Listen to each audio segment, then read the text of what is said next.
Okay, ladies and gentlemen, now afternoon session, we have to start.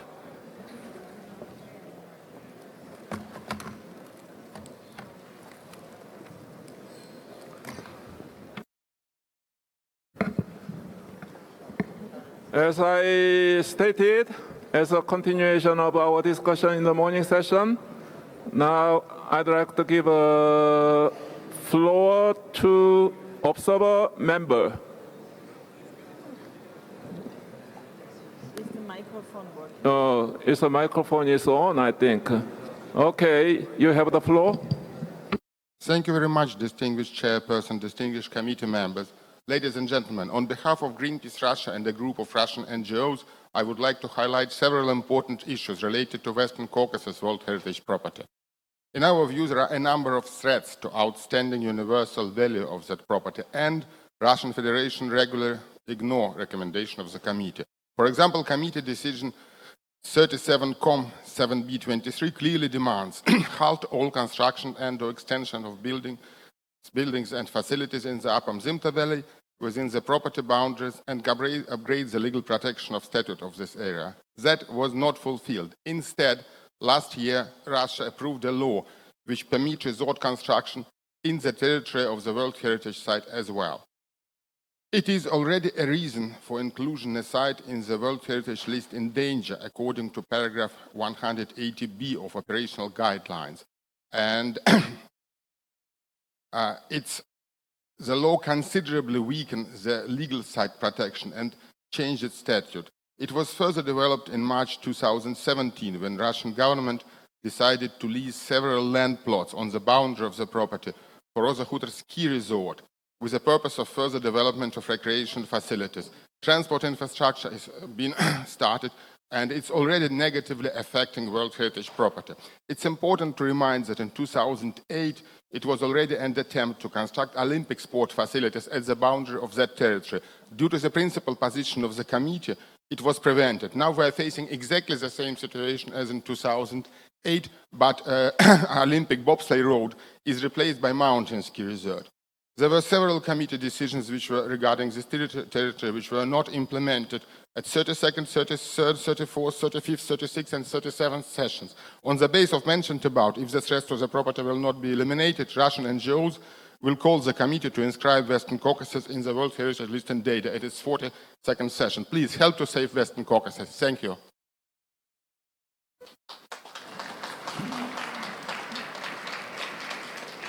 Okay, thank you. Now we have get back to our discussion proposed by Kazakhstan. Number 1, Bialowiecka Forest, Belarus, Poland. You have to give the floor to Kazakhstan to explain. Okay. Let me give the floor to Kazakhstan for explanation. Kazakhstan, you have the floor. Thank you very much, Mr. Chairperson. As for the opening of this debate and the draft amendments proposed by our delegation, first I would like to commend the work done by IUCN in on Belovezhska Forest and the efforts undertaken by the state parties to respond to the concerns previously expressed by the committee. Let me start by giving our general remarks on this subject. Poland and Belarus have put a lot of effort into fulfilling the obligations set out in the decision 40-7B.92 and have provided all the required documents by the designated deadline. This includes the report on the state of conservation and other documents. Poland and Belarus have met all the commitments which were set out for them. There is currently no evidence to an adverse impact of the implementation of the forest management plan. Poland has frequently stated that the felling of trees affected by the bark beetle is essential in order to preserve natural habitats and to ensure public safety. These actions are strongly supported by the local community. We propose 2 modifications to the original text of the draft decision. I wish to emphasize that these amendments were discussed in length with IUCN and reflect the results of these discussions. At its para 5, the proposed decision seems to suggest that the World Heritage Committee should become involved in the so far unresolved dispute between Poland and the European Commission, which is still at a pre-court state. We find it expedient to wait for the outcome of the discussion before bringing it into the UNESCO forum and into an officially adopted decision. That's why we propose deleting the part which refers to the European Commission's opinion and adding wording which ensures that the only operations on the site are in accordance with the UNESCO standards for such sites and the only purpose of such activities leads to the protection of the site. Concerning modifications to para 9, we can make following clarifications. Since Poland and Belarus were given such a short time span in the last decision and have made substantial progress in the preparation of the final documents, we consider it justified to give the parties a more reasonable amount of time to prepare the updated report on the state of conservation. There is no evidence that active protection causes damage to the forest and Bilovezha. Therefore, we should not suggest the launch of the procedure for the inscription of the site on the list of World Heritage in danger. For this reason, the last part of this paragraph is proposed for deletion. Thank you, Mr. Chair. Okay, thank you, Kazakhstan, for your kind presentation. Now, floor is open. I recognize as the first speaker, distinguished delegate of Portugal. You have floor, Excellency. Thank you, Mr. President. I'm very concerned and worried with what I just heard.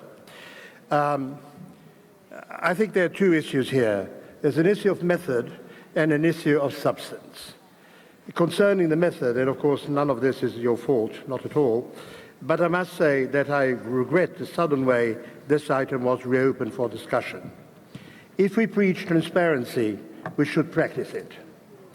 This is a very serious issue, and delegations should have been able to prepare for it in a timely way and in accordance with established practices, as Dr. Roessler mentioned. This has not been the case, and perhaps Poland could later explain this sudden change in her position. Now, going to the substance. Last year, we addressed this issue thoroughly. We then heard very carefully the concerns and the arguments that were put forward and acted accordingly.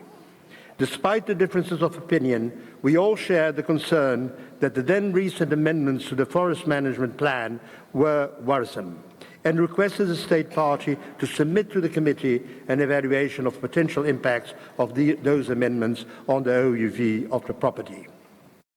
We have heard from IUCN that the strategic environment assessment of the amendments of the Forest Management Plan does not adequately respond to the question.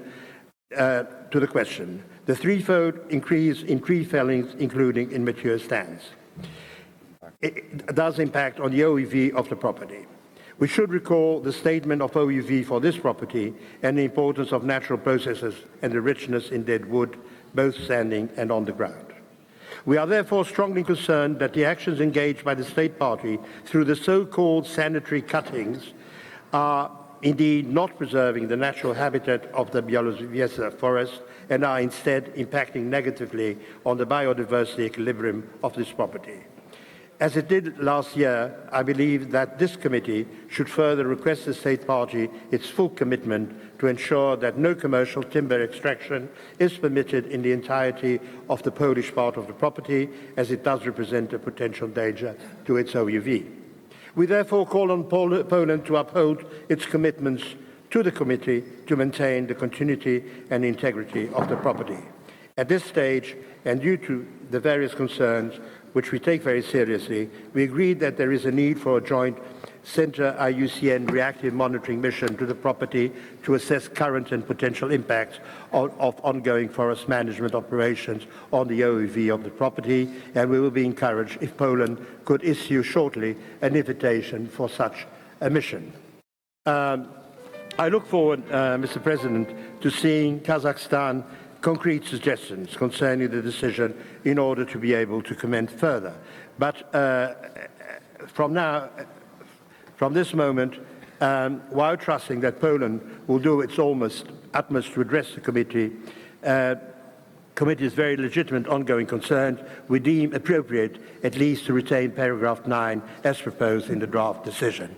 And as IUCN was mentioned by Kazakhstan as having collaborated in this new draft decision, I would appreciate if you would give the floor to IUCN to have their opinion on this issue. I thank you.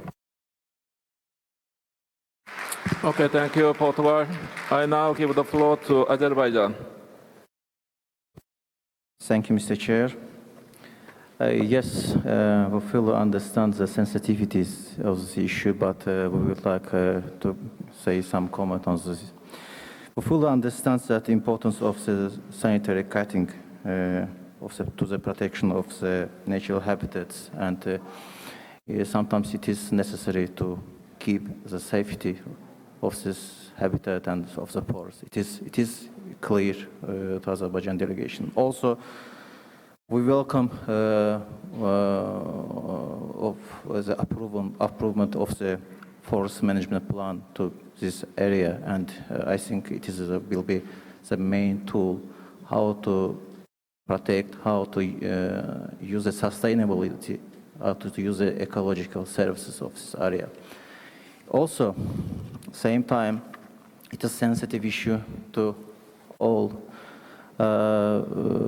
community, on local community, and to the Polish authority. But at the same time, we would like to invite the Polish authority to work close with the local community and to increase the capacity building and public awareness on this. So because it is, we think that it is awareness, yeah. Mr. Chair, it was our brief comments, and we would like to take these issues to your consideration. Thank you. Thank you, Azerbaijan. I now give the floor to distinguished representative of Finland. You have a floor. Thank you, Mr. Chair. The Bielowieza forest has been inscribed on the World Heritage List due to its old-growth forest, where natural processes are ongoing. In a way, bark beetle infestations are part of these processes. The property was significantly extended by a decision of the World Heritage Committee in 2014, based on the state party dossier, including a map of different management zones of the property.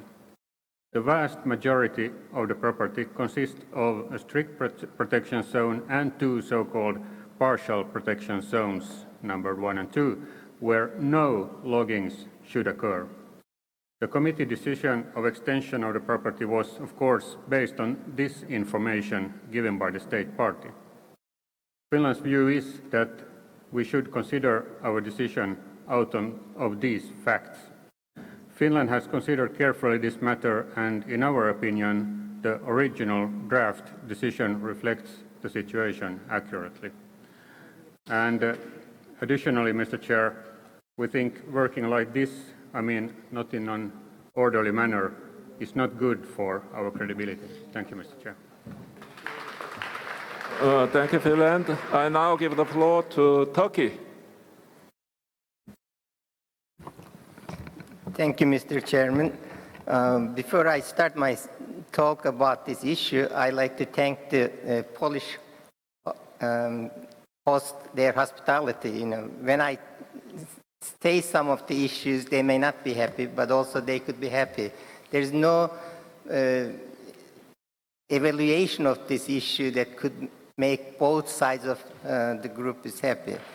This property has been expanded, as my Finnish colleague said, that after 2014, the core area, national park, becomes larger with the previously managed forest. If you look at the report that this heavily logged area has been planted about 100 years ago. The spruce forest is introduced there, is not natural, but the national park part is natural. When these introduced species are not adapted well to the site, this like bark beetle infestation, other insects or disease will be infecting the plants or the trees, and trees start dying. In classical forestry practices, management practices, all over in Europe, the treatment of these kind of issues remove all these dead woods and replant them. So, but in the ecological management or ecosystem management, you have to leave these dead trees there.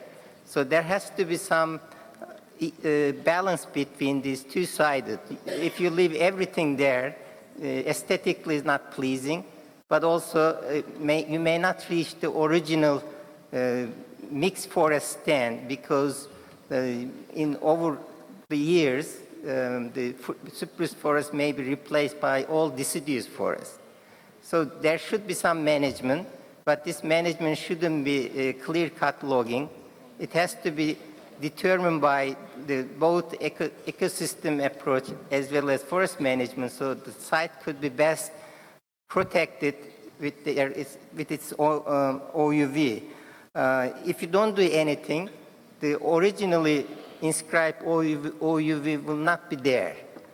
So some management should be allowed here, but I think IUCN expert will probably advise those what is the level of management activity they could do to keep the original mixture of the forest. So in this respect, we suggest that this debate shouldn't be continued further. So the Polish Forest Service, state managers, and the IUCN should come some common ground so they will be better managed and sustainably kept this property. Thank you. Okay, thank you, Turkey. We have two more speakers, Angola, followed by Tunisia. Now I give the floor to Angola. Thanks, Mr. President. On this issue, Angola supports the recommendation that has been made from Portugal to protect this forest, and also recommends that activities that are likely to lead to degradation and loss of forest should be halted, including the so-called sanitary or salvage logging, which recent studies have shown that those are detrimental for biodiversity. This is an important patch of lowland forest in Europe, and allowing the increase of wood extraction will have a significant negative impact on the forest, which is a vital ecosystem. We request that state party complies with the recommendations made, including a management plan that should be used to protect the forest and not the loggers. Angola has given careful consideration to this issue and further recommends that a reactive mission is undertaken to further clarify this issue and provide appropriate guidance to the state party in accordance to the committee decisions. We cannot afford to lose the OUV status of this property. Thank you. Thank you, Angola. Now I'd like to invite the distinguished representative of Tunisia. You have floor. Okay. Now I recognize Zimbabwe. So, Madam Ambassador. Thank you, Chairperson. Zimbabwe supports the draft decision as it currently stands. We believe there is work and recommendations that the state party has to carry out, in particular the development of a management plan and also to deal with the issue of the logging that is currently taking place. We also urge the state party in this regard to also work with other stakeholder communities that are affected by this forest.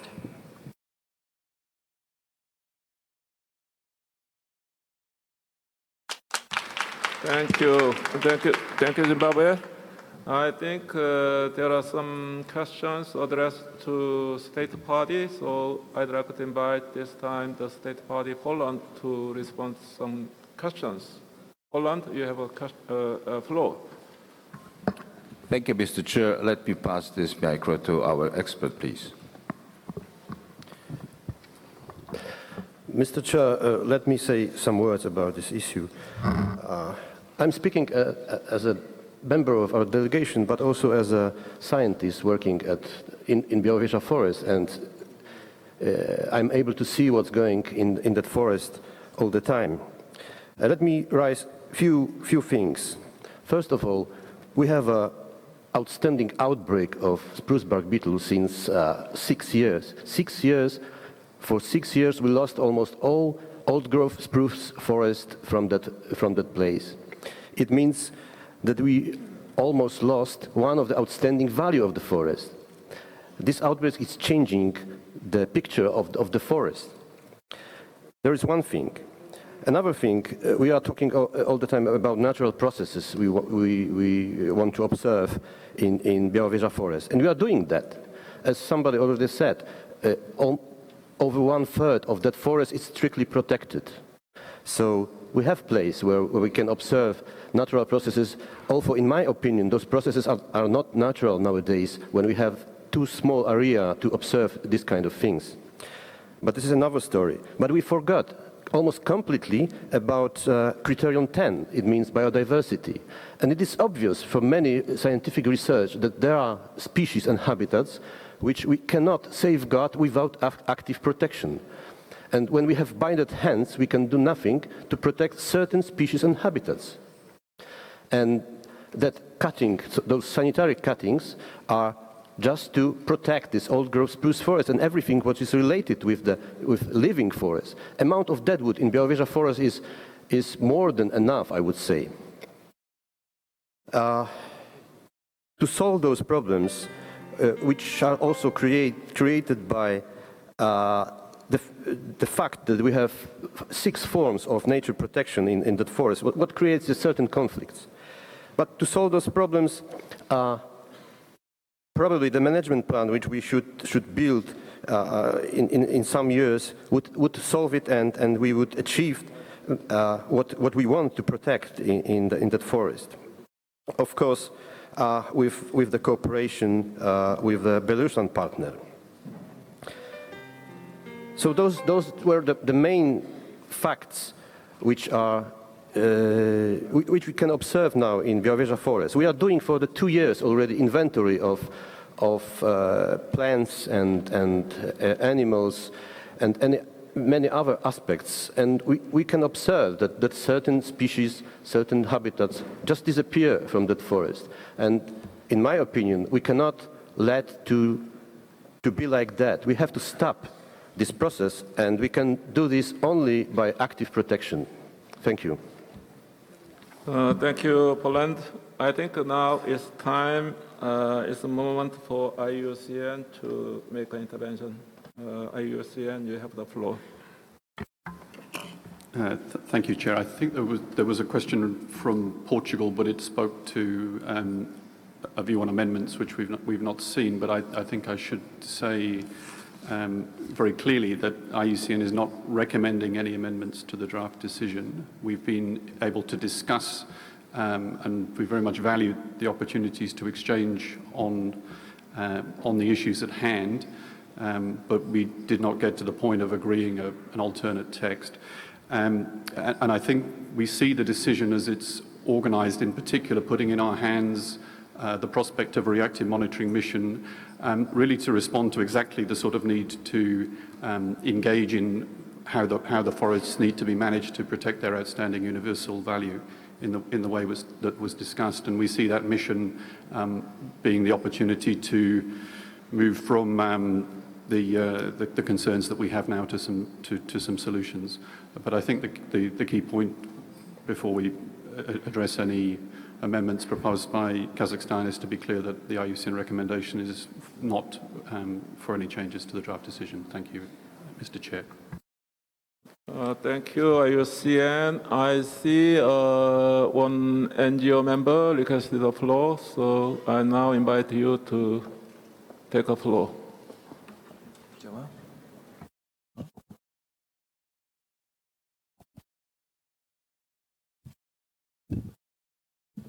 Your Excellency, distinguished members of the committee, thank you for permitting me to address you on this agenda item. My name is Rafał Kowalczyk. I'm a professor at the Mammal Research Institute of the Polish Academy of Sciences located in Białowieża Forest. I'm a scientist and educated forester and also a member of the local community as I live in Białowieża. Here I speak on behalf of the majority of Polish scientists, NGOs, and our society, asking you to save the Białowieża forest. Białowieża forest is best preserved forest complex in the European lowland. It is unique exactly as the Great Coral Reef, and it's simply majestic. It was created and shaped by natural processes with little human impact compared to other European forests, and it is characterized by enormous biodiversity. Around 50% of its biological diversity is dependent on deadwood. The bark beetle outbreak and dying spruce trees are natural processes creating richness of this forest and should not be controlled by logging, which in fact is one of the main threats to this ecosystem. And right now, one of the biggest miracles of nature is destroyed with heavy machines, and this has nothing to do with the active protection. The present destruction of the Białowieża forest has been rejected by most important academic and scientific bodies, among them main universities and Polish Academy of Sciences. Also, European Commission has launched an infringement procedure against Poland because the logging and breaching the environmental law. If we don't manage to protect the Białowieża forest now, how we can pretend to be able to protect anything else in the world? It is very urgent. Changes, especially to the point 5, allows for continuation of extensive logging, which is damaging the forest every day.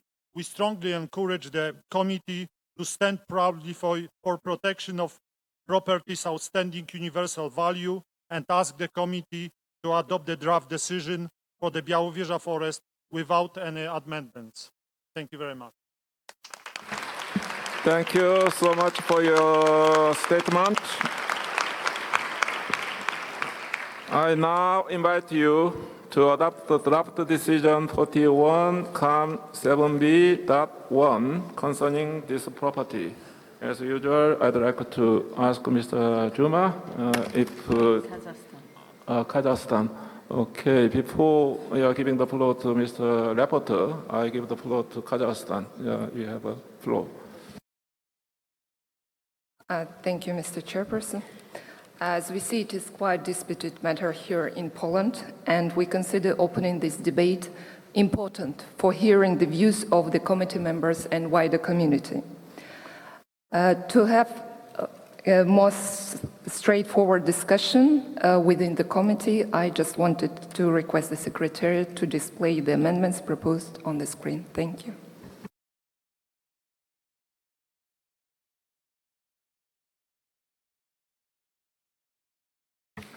Okay, Mr. Juma, please continue.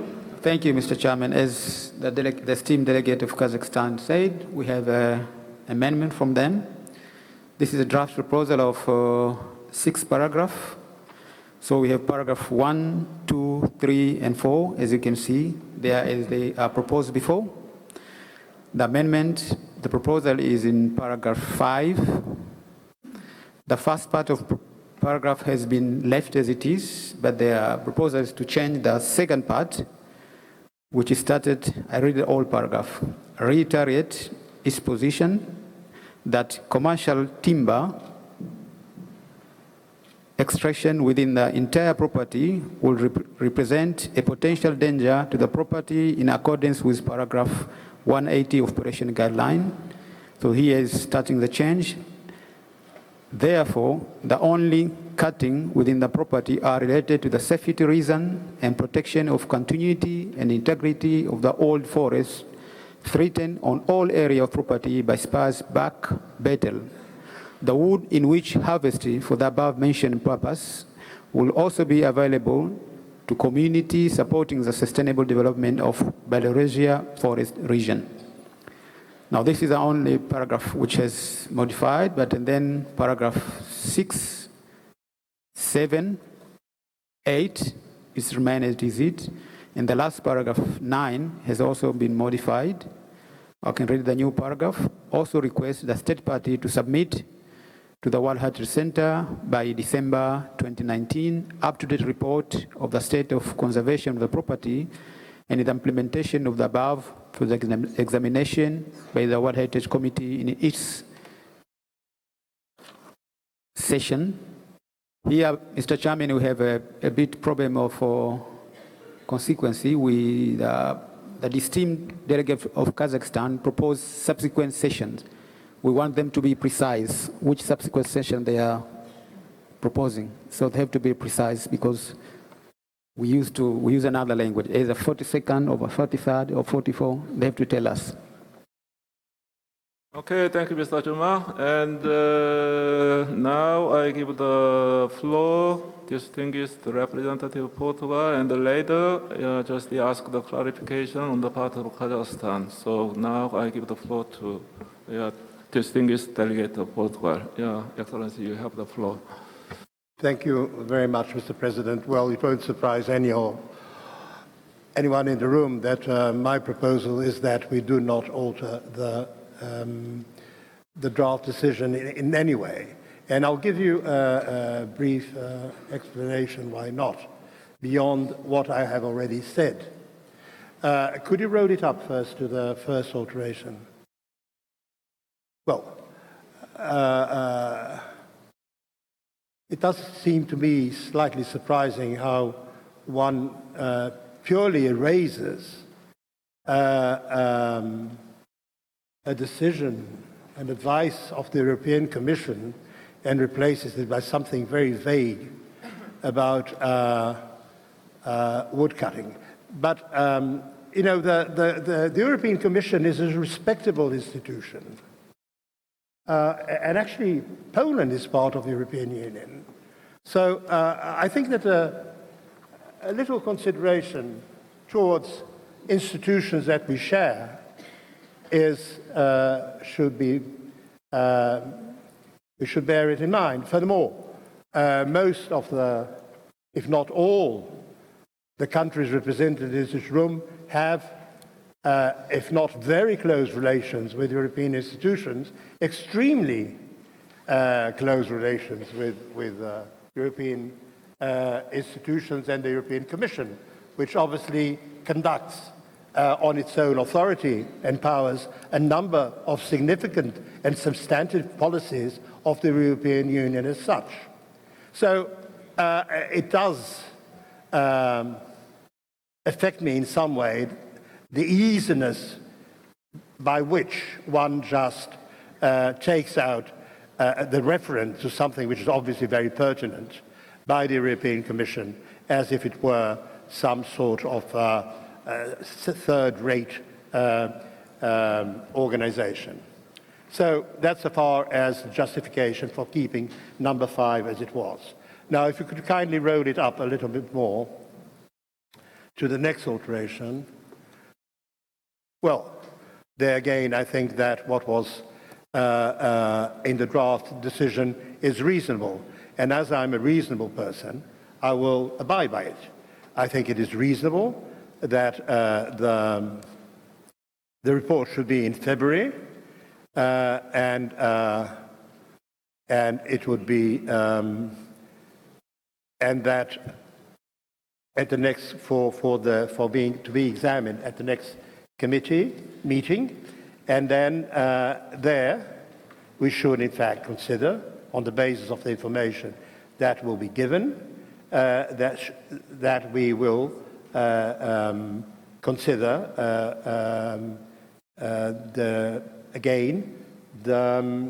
I'm sorry, but the English text is a bit far away from me, the inscription of the property in the list of the World Heritage in data. So for the moment, Mr. President, these are the comments I have to give. Thank you. Thank you.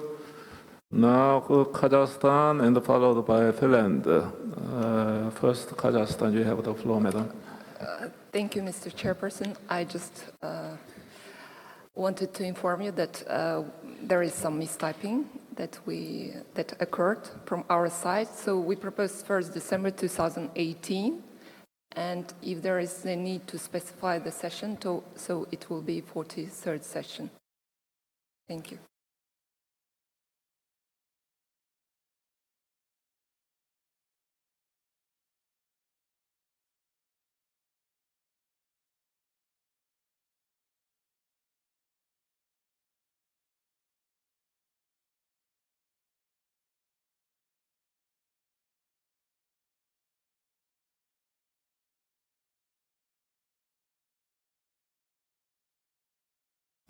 Okay, Finland, you have the floor. Mr. Chair, as already said, Finland supports the original draft decision and by that supports Portugal here. However, we think it's very important to continue discussions between the state party and various stakeholders like local communities, scientific community, non-governmental organizations, and so on. It's very important to continue these discussions, but here we support the original text. Thank you. Thank you, Finland. Now on my list, Azerbaijan, followed by Angola. Azerbaijan, you have the floor. Thank you, Mr. Chairman. Of course, we fully understand the concerns of the local communities and the NGOs about this, and it's a very sensitive issue. But I think we should give some time to the state party to provide this state conservation report. And also, we believe that this active protection is important tool to protect the site from potential danger and the risks. And that's why my delegation supports the amendments of the Kazakhstan. Thank you. Thank you, Azerbaijan. Now I give the floor to distinguished representative of Angola. You have the floor. Thank you. We would like to concur with recommendations made by Portugal and Finland. We'd like to keep the original draft decision. We believe that by giving more time, we will be postponing an important decision that needs to be made. So that's why we really think that we should keep to the original date. Thank you.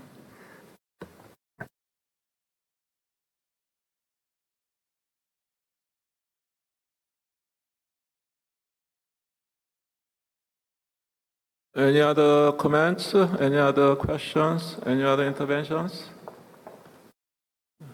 I see none. So if that's the case, how about the para by para?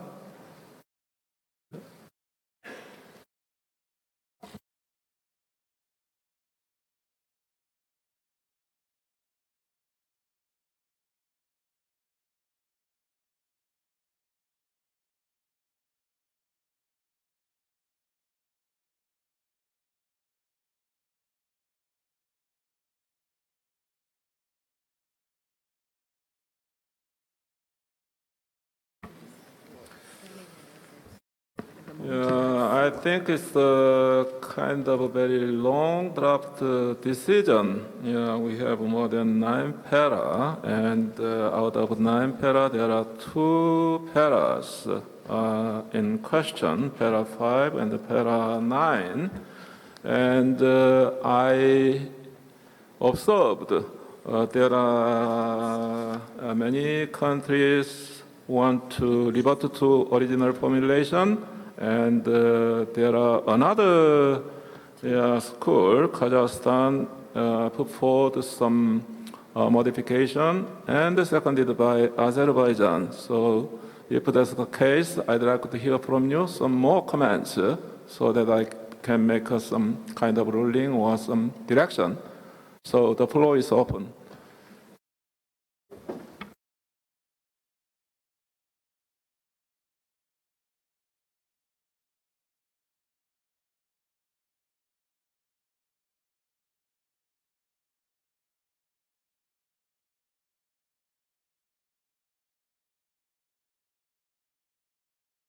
Excuse me, Mr. Chairman, can Belarus take the floor? Or lately? Thank you, Belarus. But according to the rules of procedure, at this time, and just we are making a decision process, so you are not allowed to make an intervention at this stage. Thank you.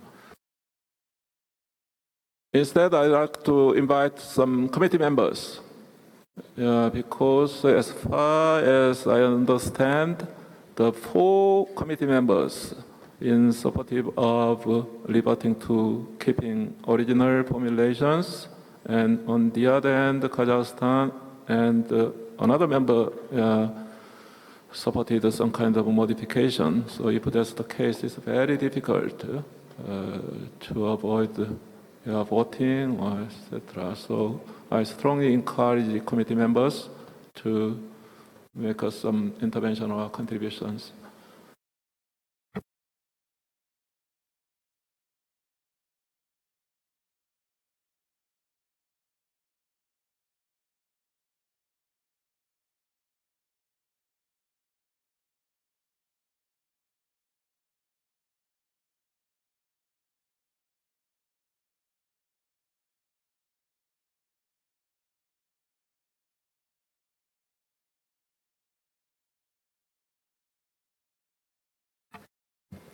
Let me ask distinguished representative of Turkey, because if I'm not mistaken, your position is not very clear to me.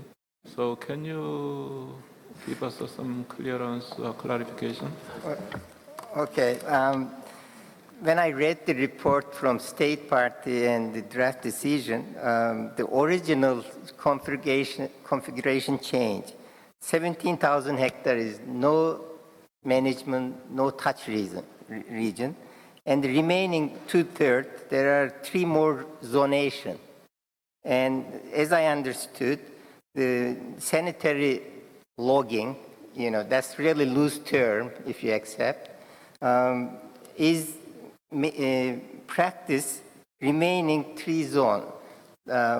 If you're asking the Turkey position, the only logging, sanitary or other management type zoning, should be practiced in buffer zone, and the zone is defined by the State Party is 4th region. So that managed forest should provide wood to the local people.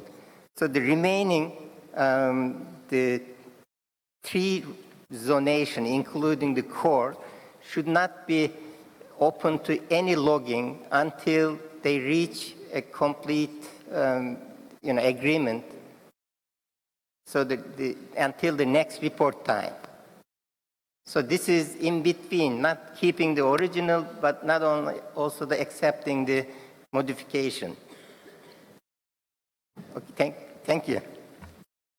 Okay, Turkey, thank you so much for your encouragement. But still, it's not very clear to me. You make me in a very awkward situation. So if I enforce you, take side original formulation or some kind of modification.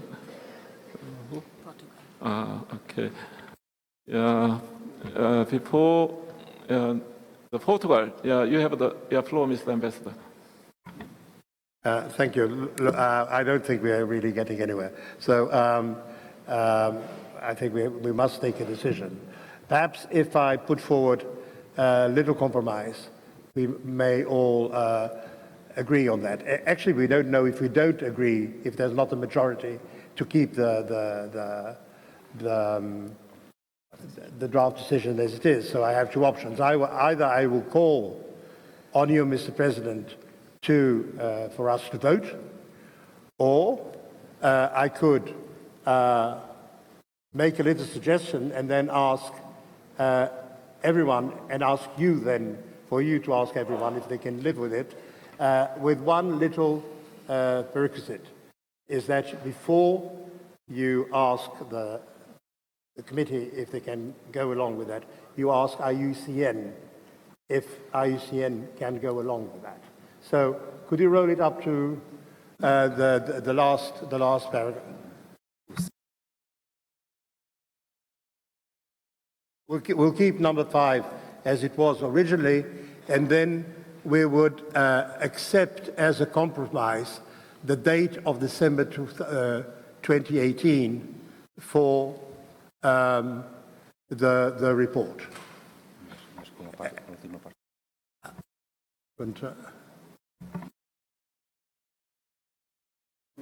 Thank you, Portugal.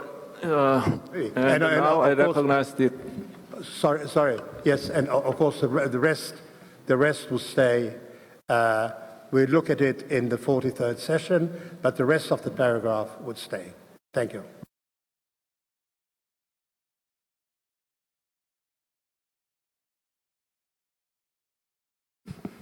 Okay, thank you, Mr. Ambassador, for your spirit of compromise. Now I give the floor to Cuba.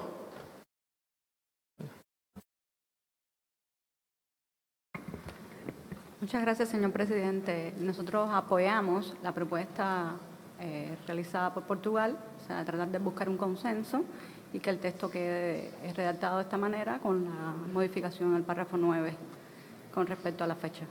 Gracias.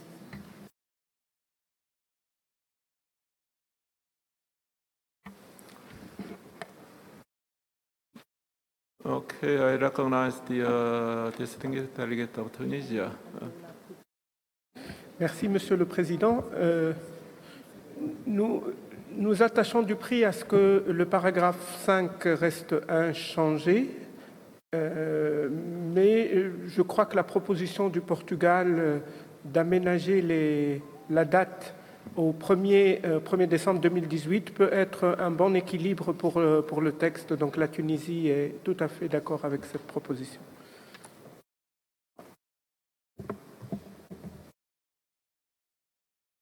Okay, yeah, I'm very encouraged. Yeah, we are almost reaching consensus. So I now give the floor to Ambassador of Portugal. You have the floor. Thank you, Mr. President. No, I think there is my proposal is to keep what is written in French as en vue de considérer en cas de confirmation de danger avéré, the last part of point 9. That is part of the package. So, do you want? So we would submit the updated report by the 1st of December 2018 and for examination by the World Heritage Committee on the 43rd session, and we would keep with a view to considering, in case of confirmation of sustained or potential danger to outstanding universal value, the possible inscription of the property on the list of World Heritage in danger. Otherwise, the alterations would not make sense. Thank you very much. Okay, thank you, Portugal. So before I give the floor to Burkina Faso, Finland, and Cuba, at this moment, just Mr. Juma, can you read out the para 9, the latest version, put forward by Portugal?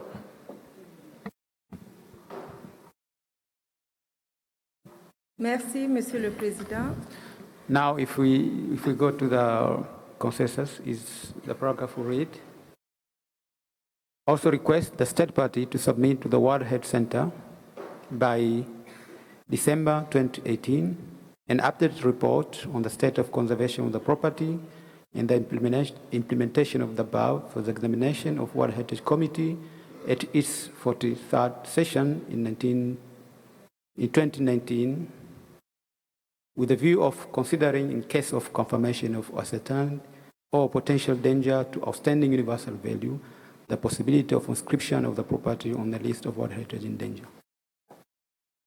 Okay, as far as new formulation on para 9 is now clear, so having said that, I'd like to give now distinguished representative of Burkina Faso. Madame Sabine, you have the floor.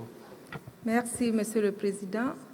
Ma délégation considère également qu'il y a des préoccupations qui demeurent par rapport à la gestion de la forêt et également estime que la possibilité qui est offerte à l'État partie de revenir avec un rapport actualisé à la 42e session semble être un compromis que nous pouvons soutenir.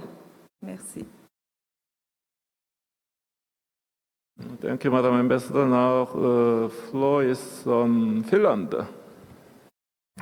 Mr. Chair, Finland supports the compromise suggested by Portugal. Thank you. Thank you, Finland. And now give the floor to Cuba. Sí, gracias, señor presidente. Nosotros estábamos de acuerdo con esta solución de compromiso que proponía el embajador de Portugal, pero nos preocupa que estamos condicionando de manera negativa el resultado que vamos a tener de aquí a 2 años. Todos sabemos de lo que estamos hablando. Hay un párrafo 5 que se mantuvo tal cual. Es opinión de esta delegación que no debiéramos prejuzgar negativamente el resultado ya diciendo de que en caso de que no, será directo a la lista. Eso lo sabemos, eso quedará en su informe. Pero creo que podría ser una solución de mayor compromiso eliminar esa última parte, porque ya tenemos un párrafo 5 que es bastante descriptivo de la situación y también el informe. Esa es la posición de esta delegación. Muchas gracias. Okay, thank you, Señorita Yaima. And now, okay, distinguished representative of Peru, you have a floor. Muchas gracias, señor presidente. Nosotros queremos apoyar la fórmula de consenso planteada por Polonia. Muchas gracias. Por Portugal.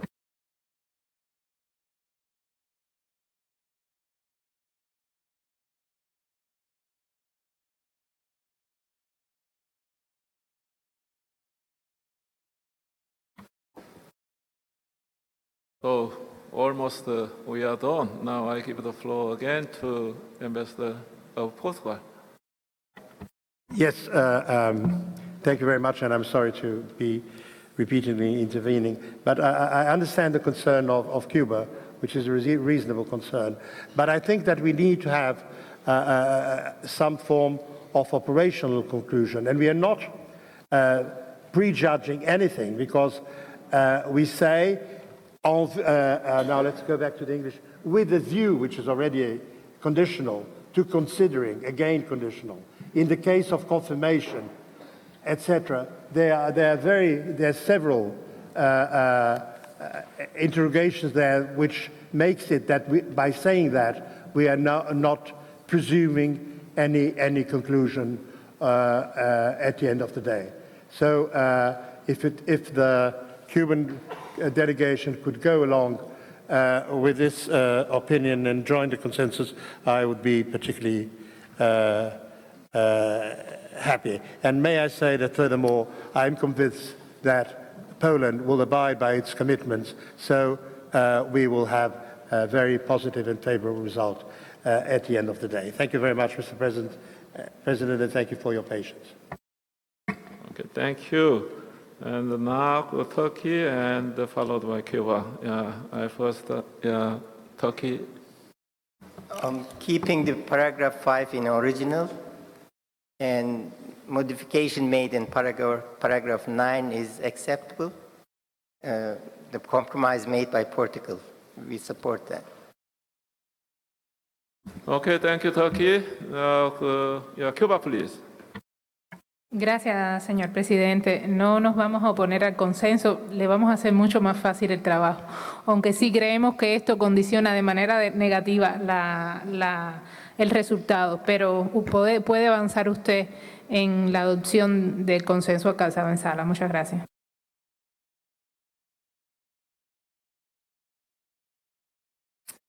Okay, thank you so much, Cuba. So we almost reached consensus on this draft decision. So are there any other comments, any other objections, any other interventions? I see none.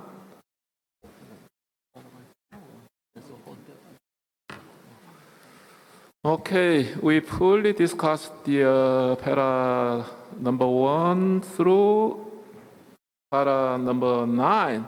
So it's my intention to adopt as a whole the draft decision 41.7b.1 adopted as amended.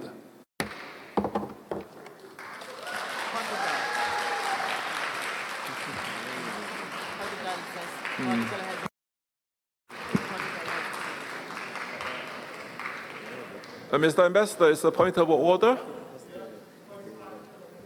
Okay, I give the, yeah, you have the floor. Yeah. Justice scroll up.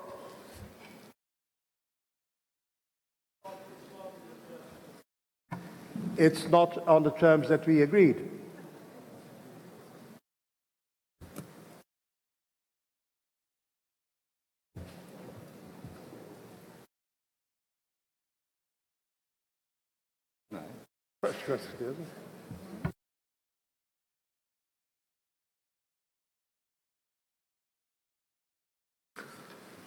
Yeah, I think it's yeah, Portuguese ambassadors. Yeah, you are right. It's some technical error. So, are you satisfied, Mr. Ambassador?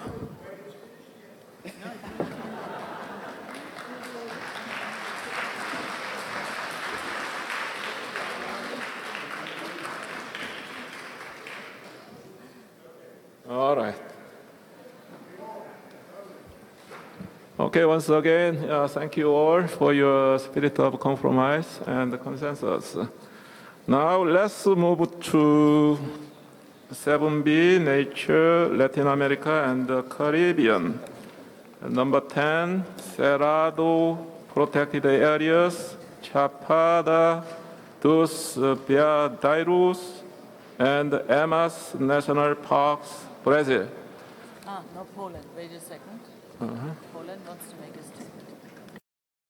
Okay, before we take up this item, Poland requests the floor. Yeah, Poland, you have a floor. Thank you very much, Mr. Chair. I would like to thank to all delegates for this effective discussion. We receive, of course, this decision with all respect, and in spite of the very divided opinions concerning protection measures, we'll do everything possible to protect OUV of the Białowieża forests in the best way. Of course, we invite Mission 4 to justify the efforts of the state party to carry about Białowieża forests in the place. Thank you very much. Thank you, Poland. Now, let's continue. Cerrado Protected Areas, Chapada dos Veadeiros, and Emas National Parks, Brazil. I'd like to now invite Mr. Cesar Moreno Triana, Program Specialist at the Latin America and the Caribbean Unit of the World Heritage Center, to present the report on the state of conservation of the natural properties located in the Latin America and the Caribbean region. You have the floor. Thank you, Mr. Chair.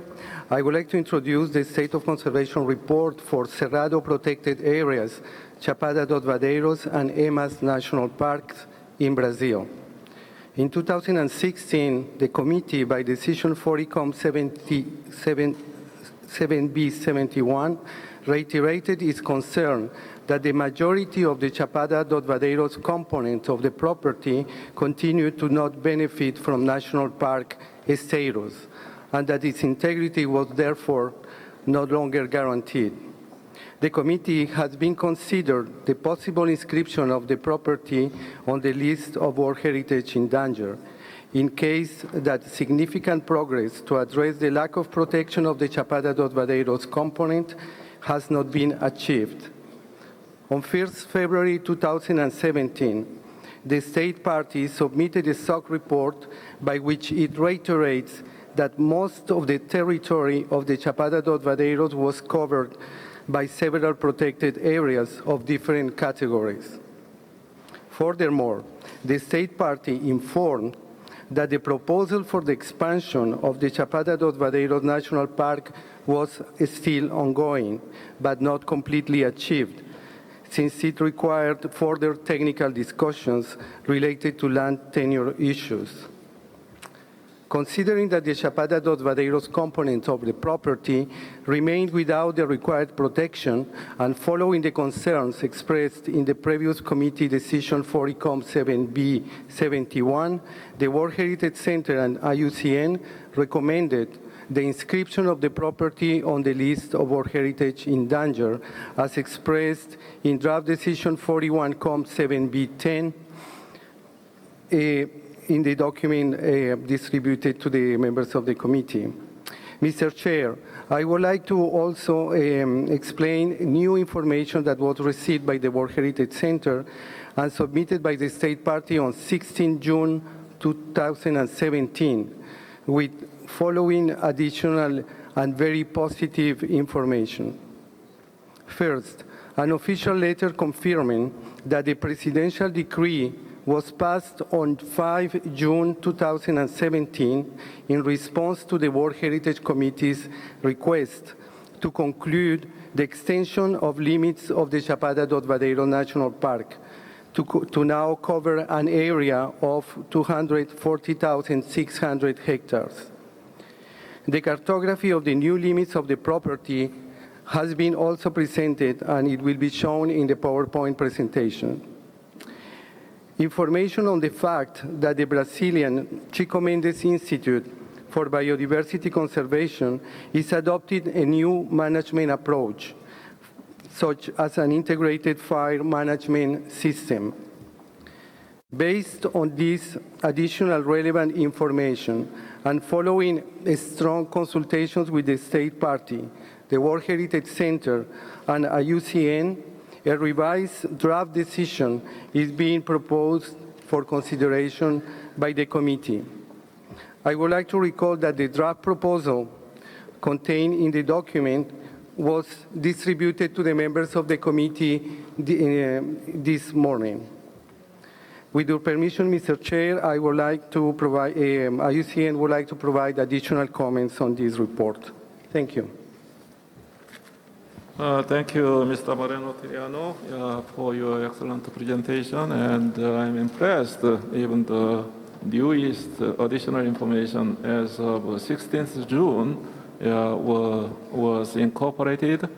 So having said this, I'd like to give a floor to IUCN. Thank you, Mr. Chair. The original draft decision, which was presented to the committee, recommended the inscription of the property on the list of World Heritage in danger. When the working document was prepared, IUCN and the World Heritage Center considered that insufficient progress had been achieved to address the situation where significant areas of the Chapada dos Veadeiros component of the property no longer benefit from national park status.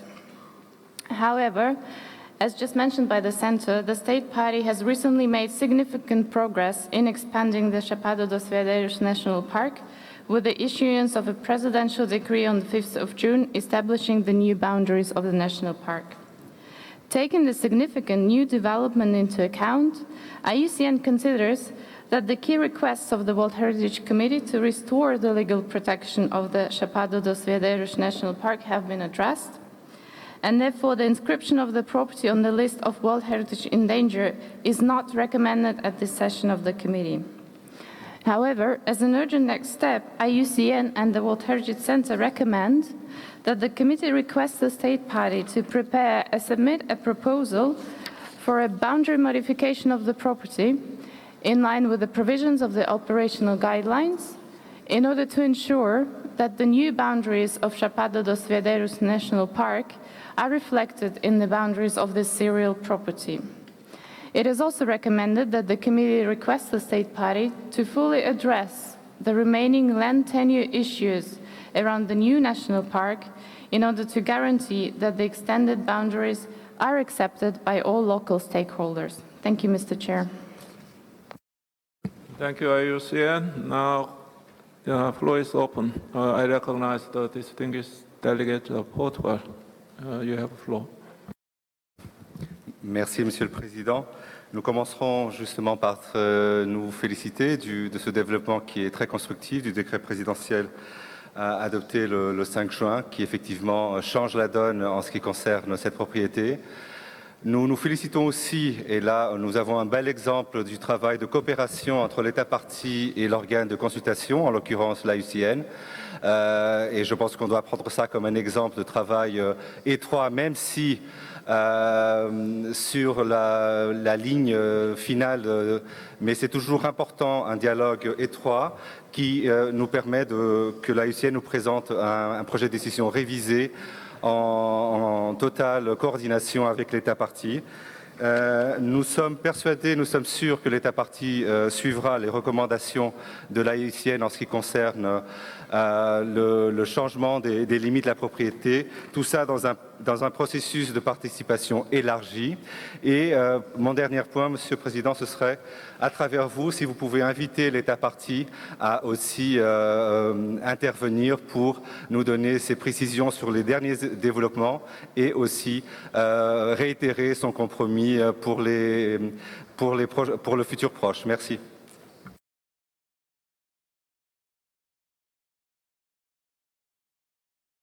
Thank you, Portugal. On my list, Finland, Peru, Lebanon, Jamaica, Republic of Korea, and Peru, Cuba, and the Philippines.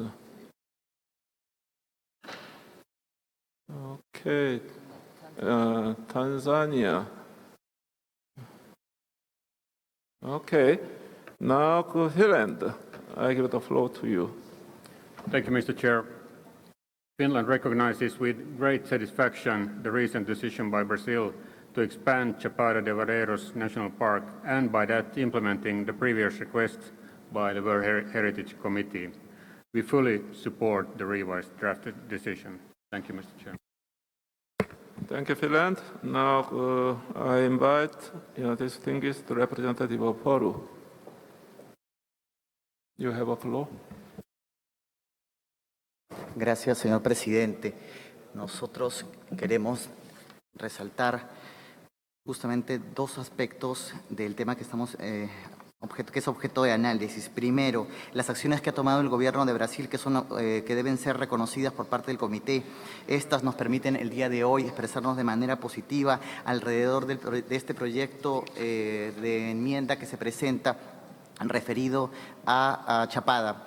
Adicionalmente, nosotros queremos destacar de manera particular el nivel de entendimiento que se ha podido llegar a tener entre IUSN y el Estado parte, que es una cosa que debemos celebrar y que debe ser un trabajo coordinado que se debe repetir en otros casos similares. Muchas gracias.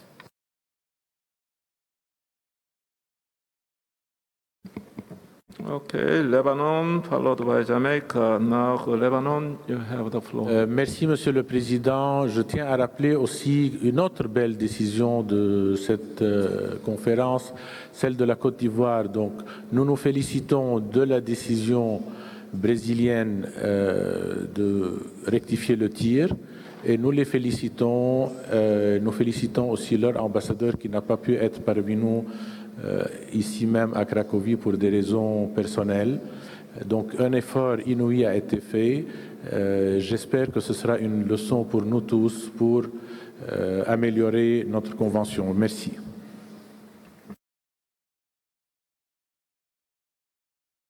Thank you, Mr. Ambassador. Now I give the floor to distinguished delegation of Jamaica.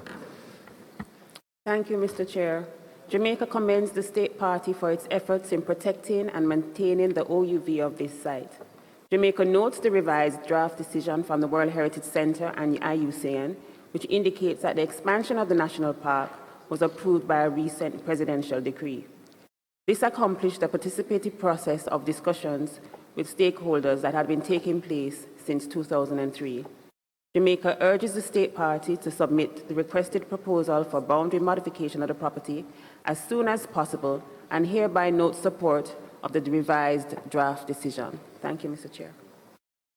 Thank you, Madam. Now the floor is to the delegate of the Republic of Korea. Thank you, Mr. Chair. The Republic of Korea welcomes the strong commitment and efforts of the government of Brazil to protect the Cerrado protected areas. We commend the positive results of the State Party to modify the boundaries of the national park, even more so by engaging in very long and difficult participatory processes between all the stakeholders, communities, and local institutions. We add our voice in requesting the State Party to follow up with modifications of the World Heritage Property boundaries. We are happy to support the revised decision proposed by the Secretariat and advisory bodies. Thank you. Thank you, Republic of Korea. Now I give the floor to Peru. Peru is not. No, okay. Floor goes to Cuba. Gracias, señor presidente. Bueno, nuestra delegación también se suma a felicitar al Estado parte por todas las gestiones que ha hecho y haber aportado la información tan valiosa a los órganos consultivos que han permitido establecer esta modificación de la propuesta de decisión, y hemos apoyado entonces al Estado parte y lo alentamos a seguir trabajando de conjunto. Gracias.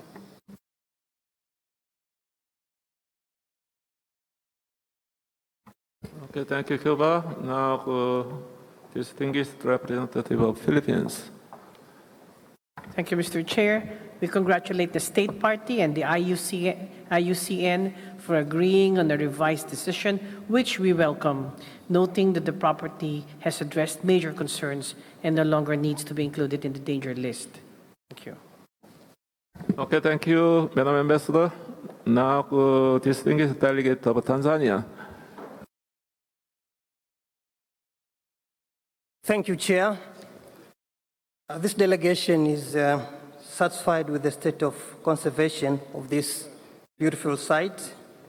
It notes that the main issue remains is that of boundary modification in order to raise an additional area proposed for annexation to a national park status. This follows several previous committee decisions. Although this proposal was not yet accomplished by the time of state of conservation reporting, it is clear from the analysis that the OUVs remain safeguarded. In addition, the third party has undertaken commendable efforts in difficult process of compromising additional land for the proposed annexation. Therefore, this delegation strongly supports the draft decision. Thank you. Okay, thank you. And now I'd like to invite the delegate of Croatia. Thank you, Mr. Chair. Let me add my voice to all of those who so far expressed who cherished the efforts made by the state party. We also highly value that, and in connection to that, we join to all of those delegations who so far expressed the support for the revised draft decision as proposed. Thank you. Okay, thank you, Croatia. Now for Turkey and Kuwait. Now I give the floor to distinguished representative of Turkey. You have a floor. We congratulate the State Party for the achievement, and we strongly support the revised draft decision. So I just want to voice the Turkey. Thank you. Thank you, Turkey. Yeah, on my list, Kuwait is last speaker, so I'd like to give the floor to delegate of Kuwait, Mr. Ambassador. Merci bien, Monsieur le Président. Je voudrais ajouter la félicitation avec les autres pour bien appliquer la Convention du patrimoine mondial. Ma délégation félicite le gouvernement du Brésil pour les efforts déployés afin de protéger leur parc. Merci.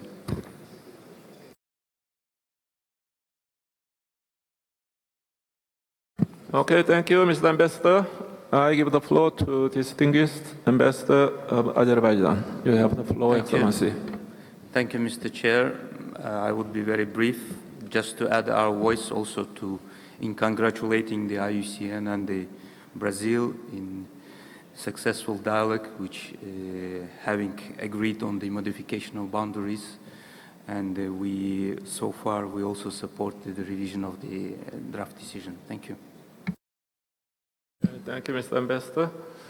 Are there any other comments, interventions, questions? I see none, so I'd like to invite committee members to take a decision.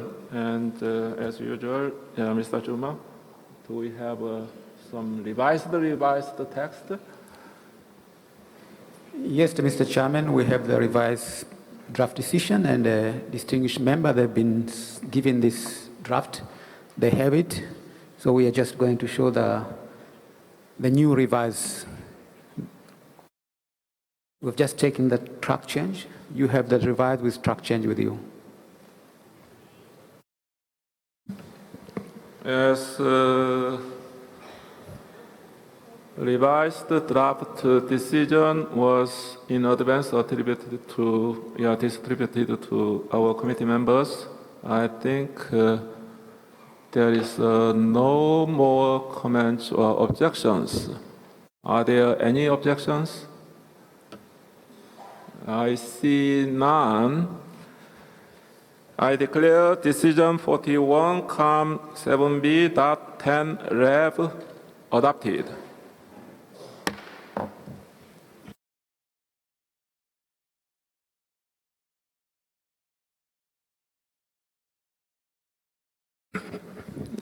Okay, the Portugal.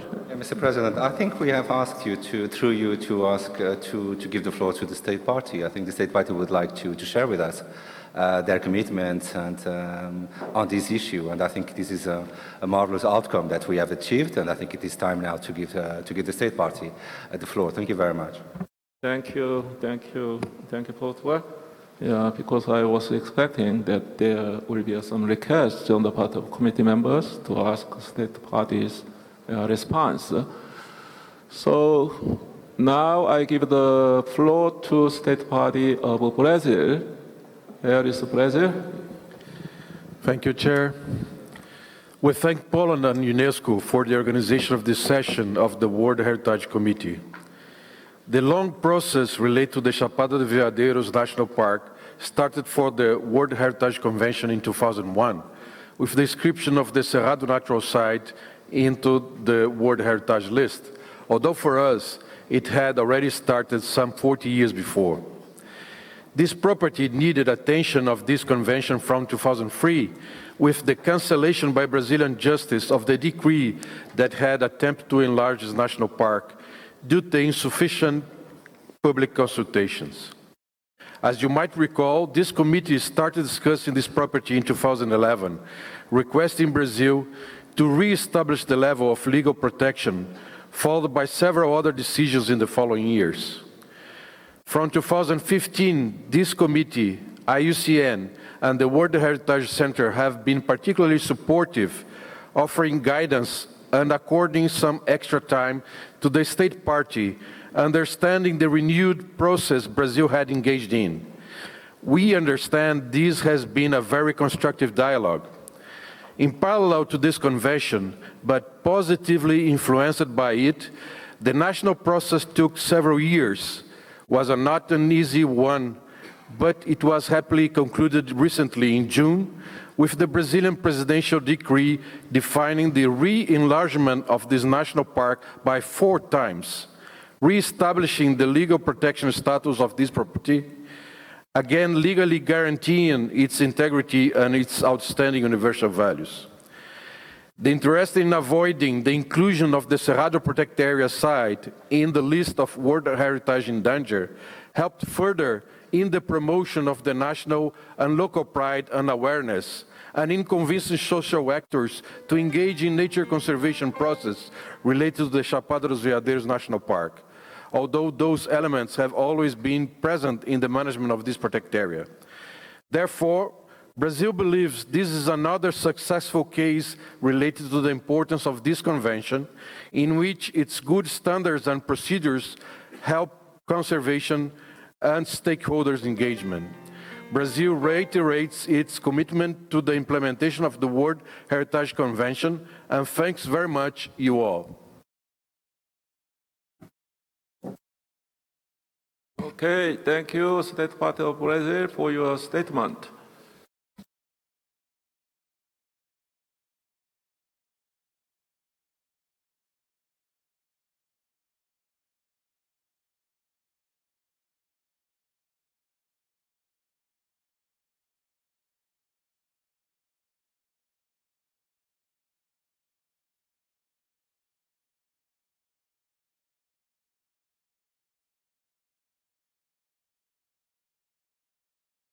Good afternoon, ladies and gentlemen. Let me please chair this very session of today to the victorious end. But firstly, I would like to express my deepest gratitude to the distinguished ambassador of the Republic of Korea for all his efforts to chair today the session of a highly professional way. And a special thank to you, Ambassador, for your dedication and your patience concerning our forest. Thank you.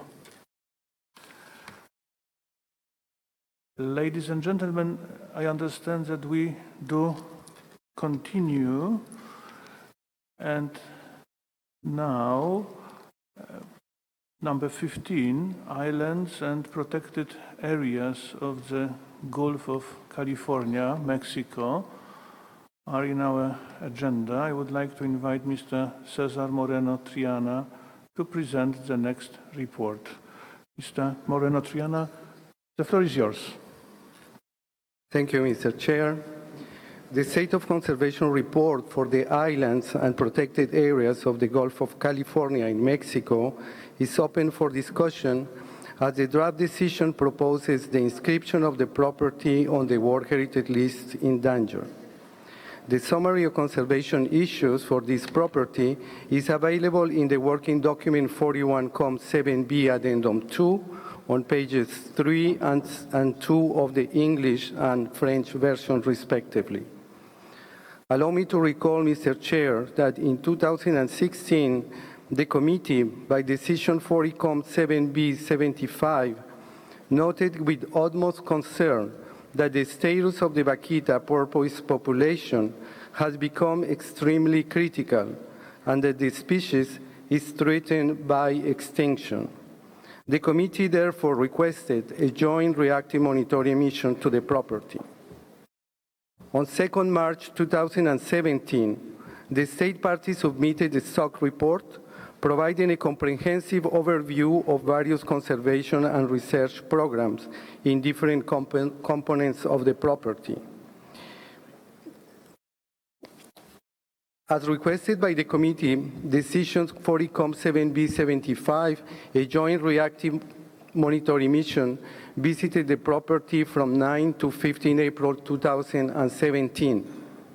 The mission noted in its conclusion that the decline of the critically endangered vaquita has continued, and the main cause of its mortality is entanglement in illegal gillnet, mainly linked to the trafficking of totoaba swim bladder.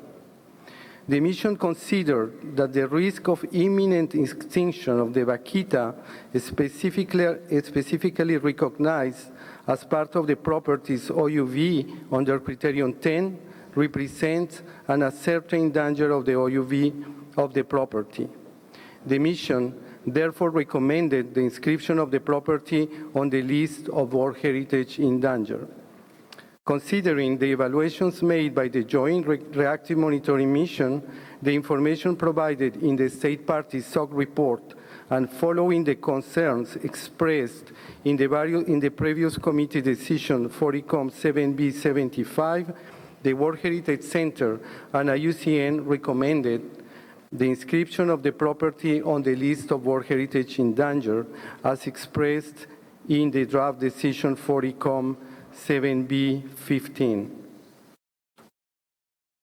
I would like to draw the attention of the distinguished members of the committee to the fact that after the publication of the draft decision, the state party submitted on 26 June 2017 new and relevant additional information with very positive developments that includes the following elements. First, a position paper describing actions undertaken by the state party in response to all the 6 recommendations of the Joint Reactive Monitoring Mission report of April 2017. Second, a joint decree signed by the Secretary of Environment and Natural Resources and the Secretary of Agriculture, Livestock, Rural Development, Fisheries and Food, prohibiting systems methods, techniques, and hours for fisheries in marine waters under federal jurisdiction of Upper California Gulf, and establishing boarding points and a monitoring system for watercrafts. This decree permanently bans gillnets use at night hours. Third, information on the signature of a memorandum of understanding between the Mexican government, the Leonardo DiCaprio, and the Carlos Slim Foundations to support the transition from a temporary ban to the use of gillnets to a permanent ban covering all fisheries throughout the range of the Vaquita in Upper Gulf of California. Fourth, information on the international cooperation with China and the United States. On this matter, the State Party informs that a trilateral meeting will be held with the three countries in Mexico next August 2017 to discuss measures on the fight against the illicit traffic on Totoaba. Finally, Mr. Chair, I would like to inform the distinguished members of the committee that on 1st of July 2017, 2 official letters were received from the Mexican government inviting the World Heritage Center and IUCN to provide technical advice in the process of implementation of the Memorandum of Understanding concluded between the Leonardo DiCaprio and Carlos Slim Foundations, and inviting to participate in the trilateral meeting between Mexico, China, and United States to fight against the illicit traffic of Totoaba in the Gulf of California. This set of information was published on the World Heritage Center website as additional information to the SOC report. Following the additional information submitted by the State Party, new consultations were held among the World Heritage Center, IUCN, and the State Party to ensure an appropriate follow-up to the recently adopted measures.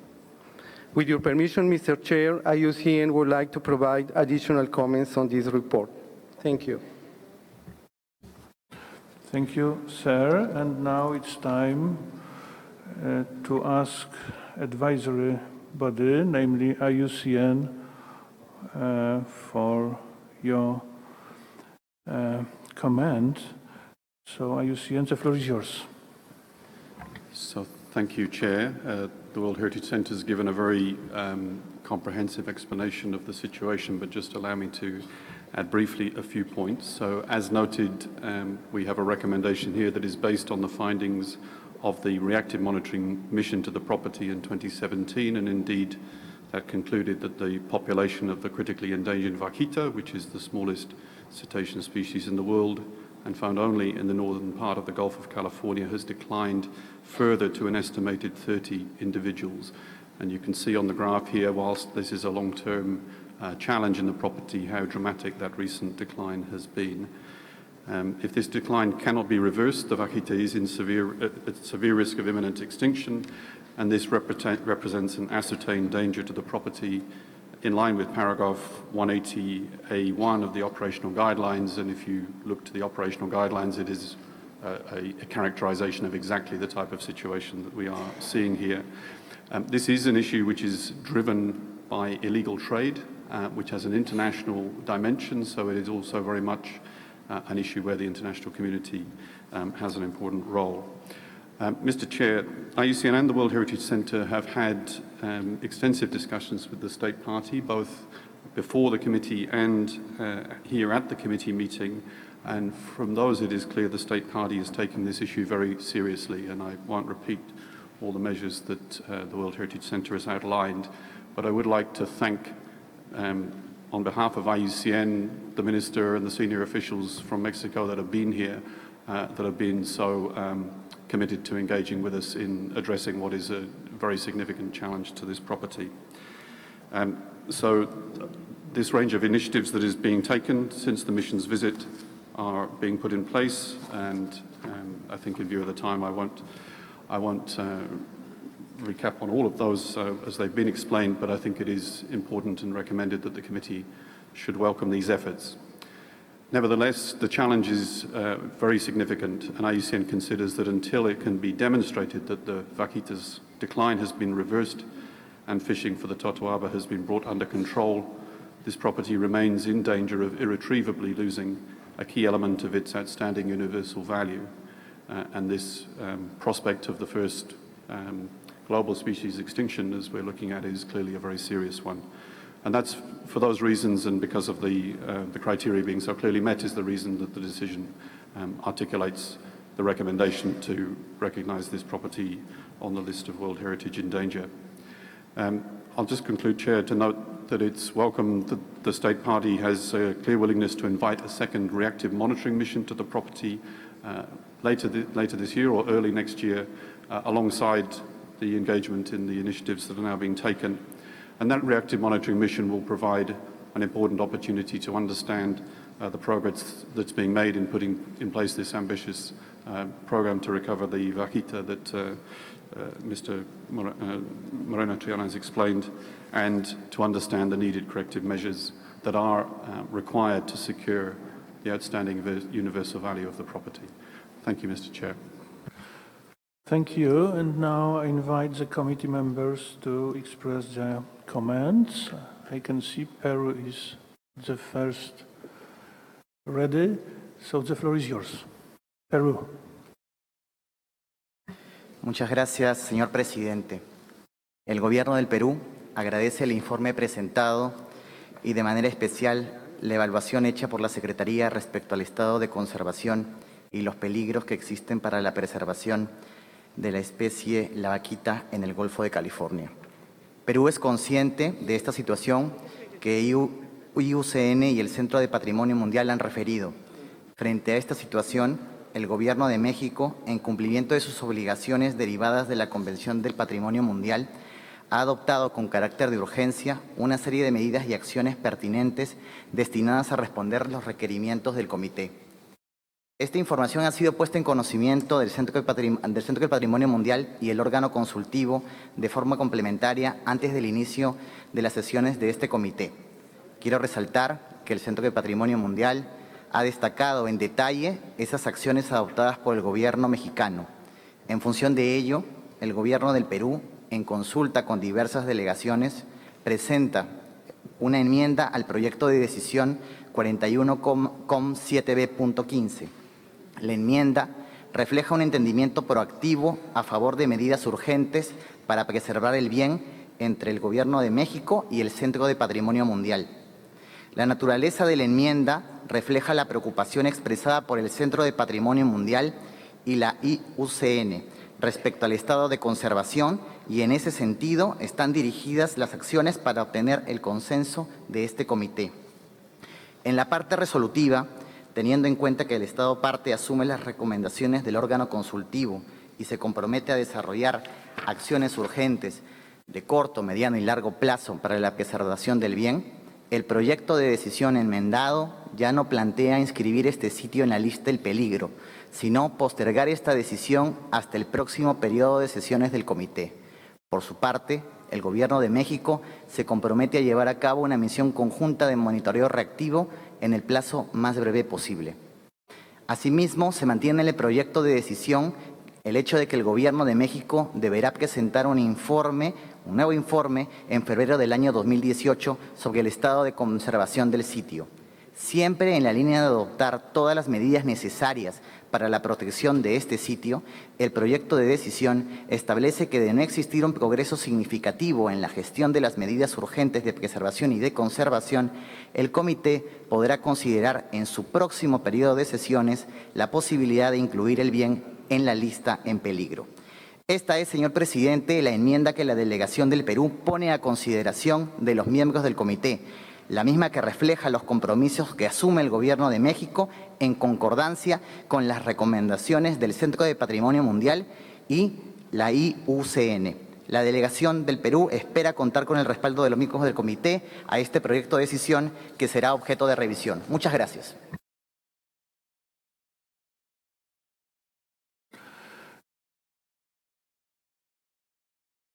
Gracias. I can see that we have more than 10 respected member delegations wishing to take the floor.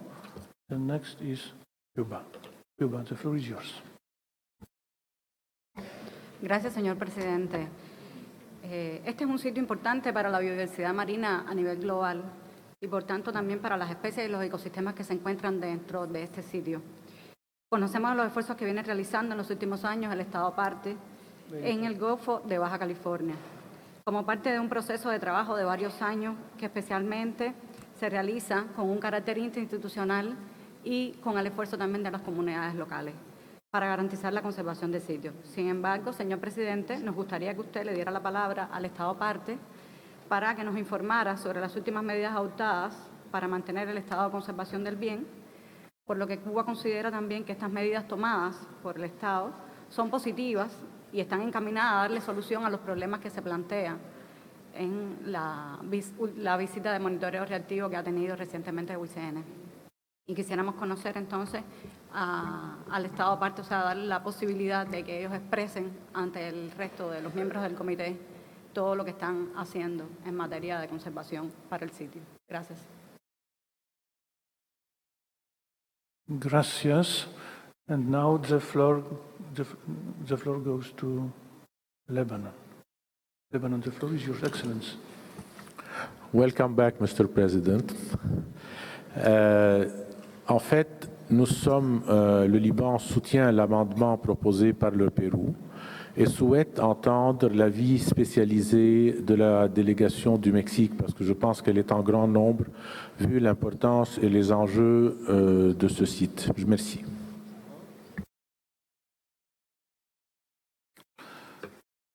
Merci. Now, Turkey. The floor goes to Turkey. The floor is yours. Thank you, Mr. Chairman. After listening to World Heritage Center report in detail and IUCN updated information about the site and missions, we strongly commend the state party that they are putting up efforts to conserve the site, especially these two endemic endangered species, Vaquita and Totoba, by initiating corrective measure programs. And the mission made in April 2017 and the report prepared after that. So there are a lot of information not reflected here. And the better surveillance programs, banning the fishing gill nets, also the establishing a new committee guided by Mexican Navy, cooperation, especially cooperation for banning the illegal trade of bladder, the swim bladder purpose, which is also endangered. So all these efforts and programs which are strongly indicating that the state is committed themselves to maintain the OUV of the property. So that's why we believe that this taking the property on danger list, this committee meeting is too early. We should provide another year, and after the progress report made, especially the reaction monitoring mission made by IUCN again, will be appropriate to discuss these issues in the next committee meeting. So we strongly support that the state should be given a stand, a platform, so they could explain why they want these. Also, the extra year should be given them to encourage all the activities they are doing. Thank you. Thank you. And now the floor goes to Vietnam. Vietnam, the floor is yours. Merci, Monsieur le Président. La délégation du Vietnam tient à féliciter l'État de partie pour ses actions entreprises en application des recommandations du comité, dont plusieurs actions ont été entreprises en collaboration étroite avec l'UICN. Nous apprécions notamment le décret promulgué par la Mexique d'interdiction permanente d'utilisation de filets Maya, qui est le premier décret de ce genre dans le monde. Nous saluons aussi les efforts déployés par la Mexique pour mettre en œuvre le programme aidant les pêcheurs à changer leurs méthodes et leurs équipements de pêche qui ne nuisent pas aux mammifères marins dans le Golfe. Nous encourageons l'État parti à continuer à intensifier ses coopérations avec les pays dits de transit et de destination du commerce illégal pour résoudre le problème de commerce illégal des espèces de faune et de flore sauvages menacées d'extinction. Tenant compte de la volonté de l'État parti d'inviter une mission conjointe de suivi réactif au pays, nous estimons raisonnable de laisser au pays le temps de continuer ses efforts dans cette bonne direction et pour que ces efforts apportent de fruits. Ainsi, nous appuyons l'amendement du Pérou. Je vous remercie. Merci, merci, Madame. And now the floor goes to Indonesia. The floor is yours. Excellence.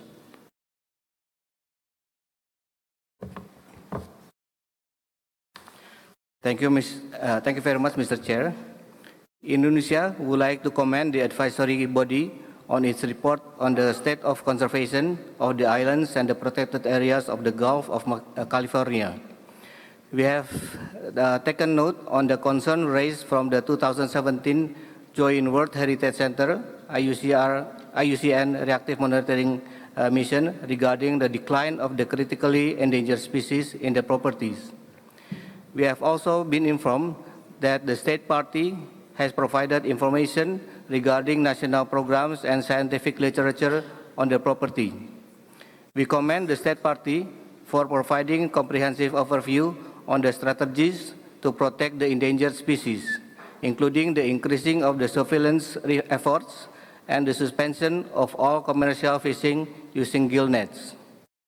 Taking into account the good intentions of the state party to protect and conserve this property, we are of the view that it is appropriate to allow the state party to give a further clarification on the effort being taken as suggested by several other previous speakers. Thank you very much, Mr. Chair. Thank you, Excellency. And now the floor goes to Kuwait. Kuwait, the floor is yours.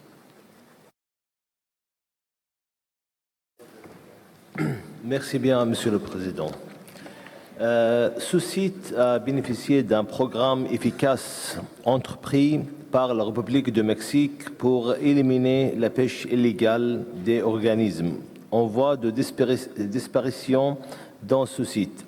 Nous sommes convaincus que le gouvernement du Mexique fera tout ce qui est en son pouvoir afin de protéger ce site et gérer de manière plus efficace.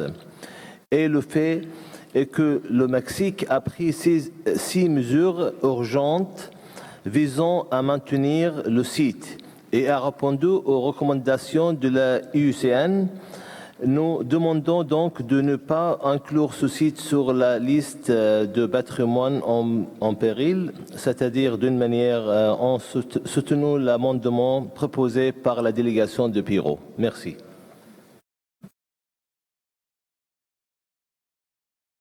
Merci. Thank you, Excellency. And now the floor goes to Finland. Finland, the floor is yours.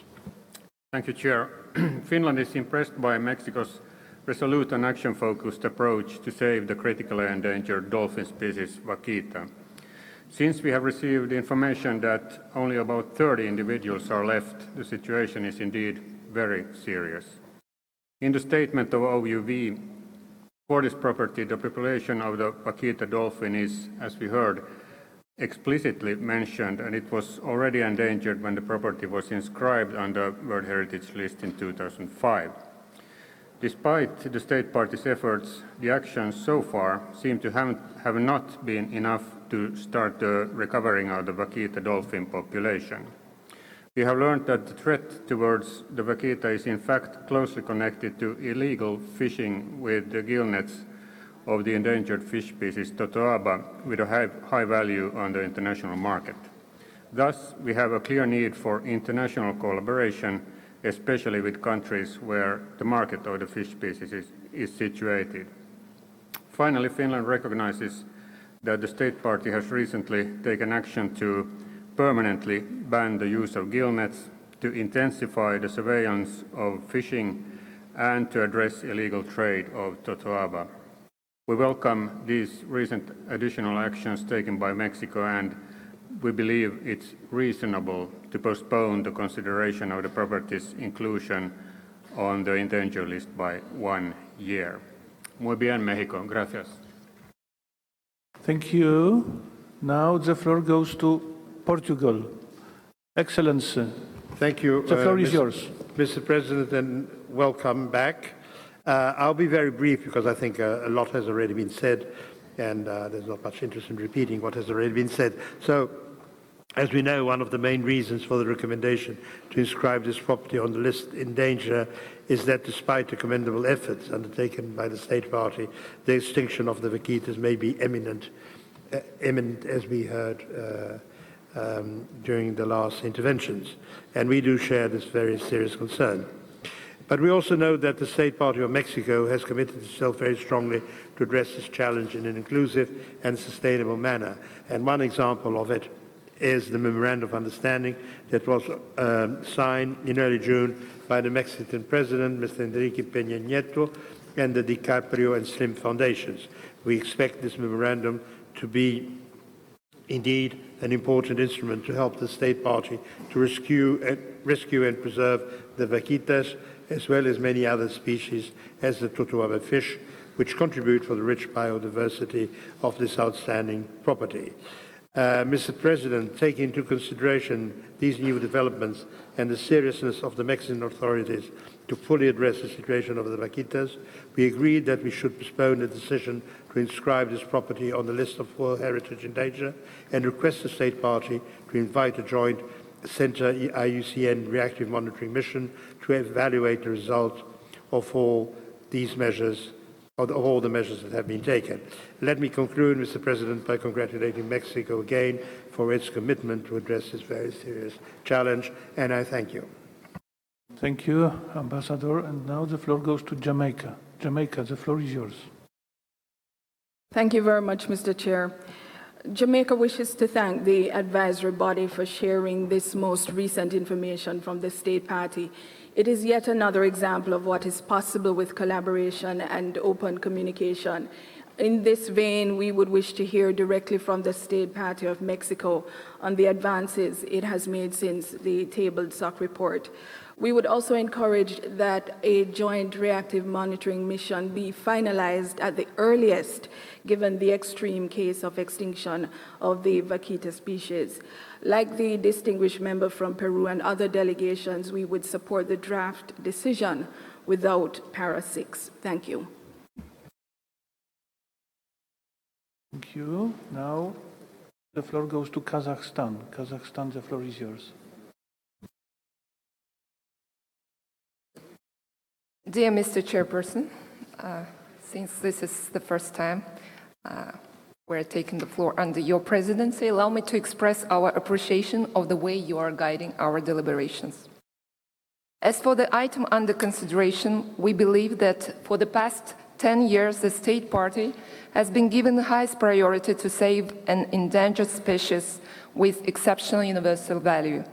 Moreover, as we know and as it is mentioned in the report, the Mexican government launched a new integral national strategy to save the vaquita as a species extremely fast declining in the population. We believe these actions are even wider in scope than the recommendations contained in the report of April 2017 reactive monitoring mission to the site, saying that our delegation supports the idea to postpone the decision on possible endangered listing until the results of the new reactive monitoring mission may be considered at the 42nd session of the World Heritage Committee. Finally, noting that State Party fully recognizes the necessity of implementing further steps towards keeping intact OUV of the property and more than others familiarizes with the situation, we are certain that islands and protected areas of the Gulf of California should not be placed on the list of World Heritage in danger at this session. Thank you. Thank you. And now the floor goes to the Republic of Korea. Korea, the floor is yours. Thank you, Mr. Chair. We've listened carefully to the reports presented by the World Heritage Center and IUCN, and we very much welcome and commend the strong efforts and progress made by the State Party of Mexico. Not only the progress on each of the 6 points mentioned in the most recent Joint Reactive Monitoring Mission, but especially on the substantial progress in international cooperation with the states parties of China and USA to prevent the illegal trade and trafficking. Such collaborations are imperative to protect the marine biodiversity, which cannot be slowly undertaken by the State Party of Mexico. The Republic of Korea would like to also echo the voice of others to have the chance to listen to the State Party directly on the status of implementing the changes and to invite and their commitments on inviting a new reactive monitoring mission. Although we realize that the current number of the vaquita species are not yet in the trend of recovery as of yet, the positive progress are of quite substantial contents, and we would like to see this new information be reflected in the decision that we are about to take. Thank you. Thank you. And now the floor goes to Philippines. Excellency, the floor is yours. Thank you, Mr. Chair. The Philippines thanks the Center and IUCN for their updates. The Philippines takes note of the positive developments and commendable actions taken by Mexico to address concerns and recommendations of the reactive monitoring mission. In particular, we recognize that the Mexican government is taking considerable efforts to save the vaquita, an endangered species that contributes to the OUV of the property. The effects of these actions need time to be fully realized. In light of progress made, the Philippines supports proposed amendments of Peru to the draft decision, but wishes to remind the State Party that inscription on the list of World Heritage in danger should not be seen as a sanction, but as a tool to further reinforce conservation. The State Party is encouraged to further intensify efforts towards compliance with the proposed corrective measures. Thank you, Mr. Chair. Thank you, Ambassador. And now the floor goes to Poland. Poland, the floor is yours. Mr. Chair, we think that the State Party make a big effort to save these endangered vaquita dolphins. We especially hope that the last change, the ban on the use of gill nets will bring some positive results to solve this problem. So, to be briefly, we agree with the Peru amendments to the decision. Thank you. Thank you. Zimbabwe. The floor goes to Zimbabwe now. Ambassador, the floor is yours. Thank you very much, Chair. Zimbabwe commends the efforts made by the State Party to maintain the OUV of the property. We commend the efforts of the State Party to ban the gill net fishing and other efforts that have been made to protect the endangered species. We commend the partnerships that the State Party has taken in order to have a joint effort and a community effort to save the OUV of the property. We note and support the IUCN recommendation for a reactive monitoring mission early next year in order to assess the situation. It is only after this mission that the committee can consider whether the property should be put on the list in danger. Zimbabwe therefore supports the amendment by Peru to remove paragraph 6. Thank you. Thank you. And now the floor goes to Azerbaijan. Azerbaijan, the floor is yours. Thank you, Mr. Chair. We welcome Mexican efforts on conservation and restoration of highly important area for biodiversity. Also, as a mega biodiversity country, Mexico, we hope that State Party will continue activities on this direction. Azerbaijan welcome efforts of State Party on involving of main stakeholders and national non-governmental organization and international organization on protection and conservation of biodiversity in this area. In conclusion, Mr. Chair, we would like later, if possible, to give floor to the Mexican delegation. Thank you very much. Thank you. And now the floor goes to Croatia. Croatia, the floor is yours. Thank you, Mr. President. The delegation of Croatia is grateful for the additional information given by IUCN and the World Heritage Center. Nevertheless, we warmly welcome the state party to take floor and give additional guarantees that it will meet all the requirements and already set up goals. We are optimistic, and what does it mean to be optimistic? That the most important, of course, would be to preserve the population of Akita, and the delegation of Croatia is quite sure that this can be achieved by implementation of these measures. We agree with the postponement of 1 year of inscription this property on the list of World Heritage in danger. Thank you. Thank you, Excellency. And the last but not least, the United Republic of Tanzania. The floor is yours. Thank you, Chairperson. Tanzania also notes with regret the steady decline of the biomarine species for this important site, in particular the Bakita, which compromises criteria 10 for this property. We also take note of the strong will of the state party in planning and undertaking a range of management and legal options towards rescuing this situation. We support the distinguished delegates of Turkey, Finland, Kazakhstan, and others that have spoken along this line to give time to the state party to translate these planned measures into fruitful interventions. Thank you, Chairperson. Thank you, and thank you very much to all the respected state parties. There were 18 interventions, and now I shall ask the rapporteur if he received any amendments on the draft decision proposed. The rapporteur, the floor is yours. Thank you, Mr. Chair. Yes, we have received amendment from distinguished delegate Peru, as you can see it from the screen. So this is the draft decision, Mr. Chair. We go paragraph by paragraph to show the amendment.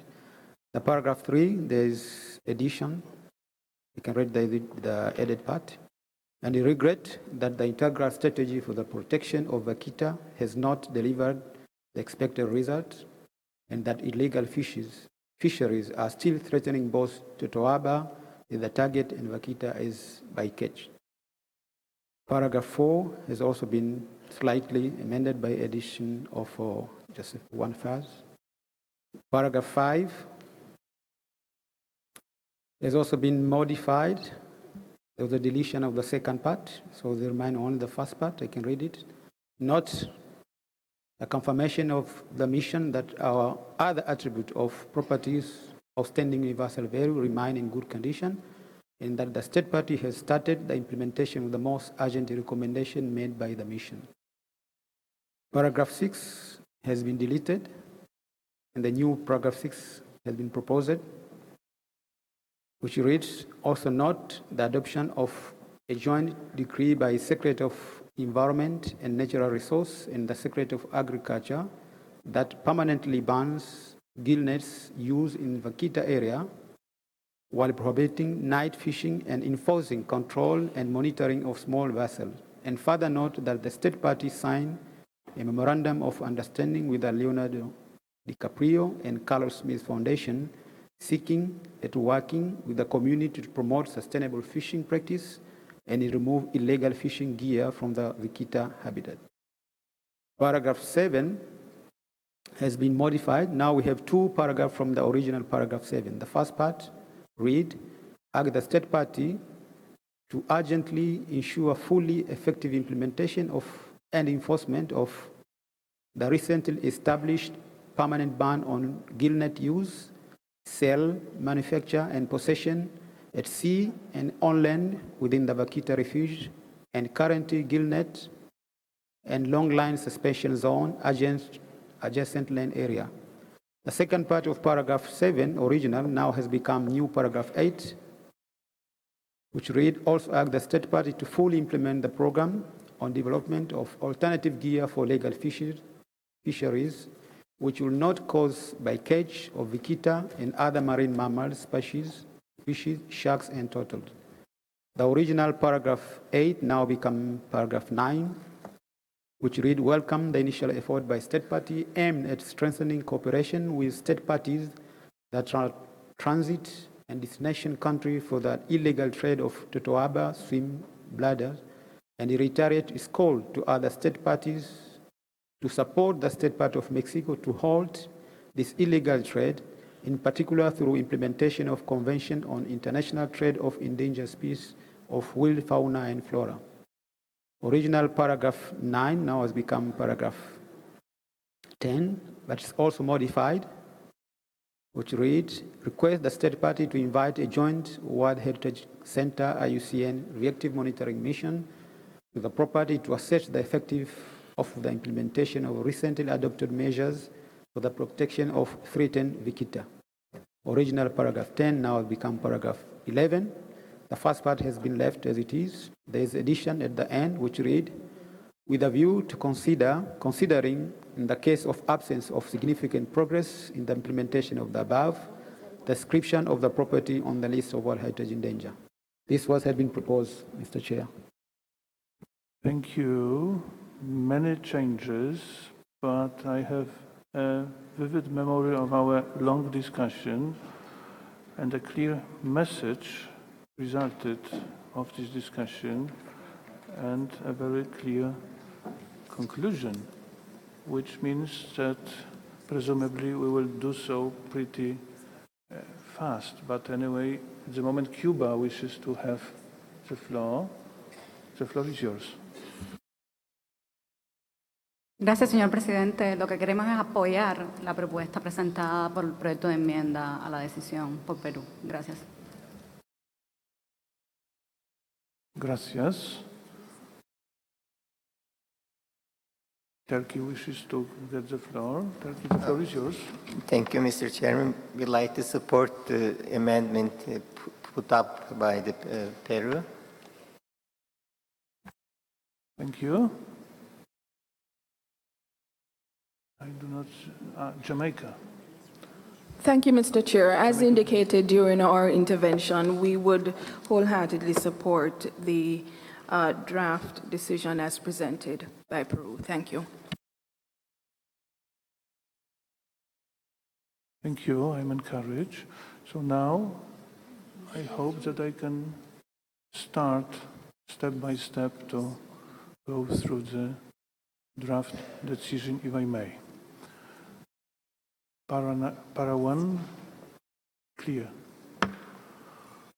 Para 2, adopted. Para 3, adopted as amended. Para 4, adopted as amended. Para 5, adopted as amended. Para 6, a new one, adopted as amended. Para 7,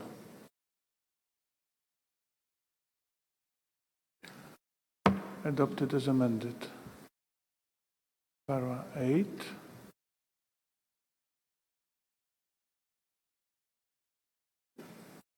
adopted as amended.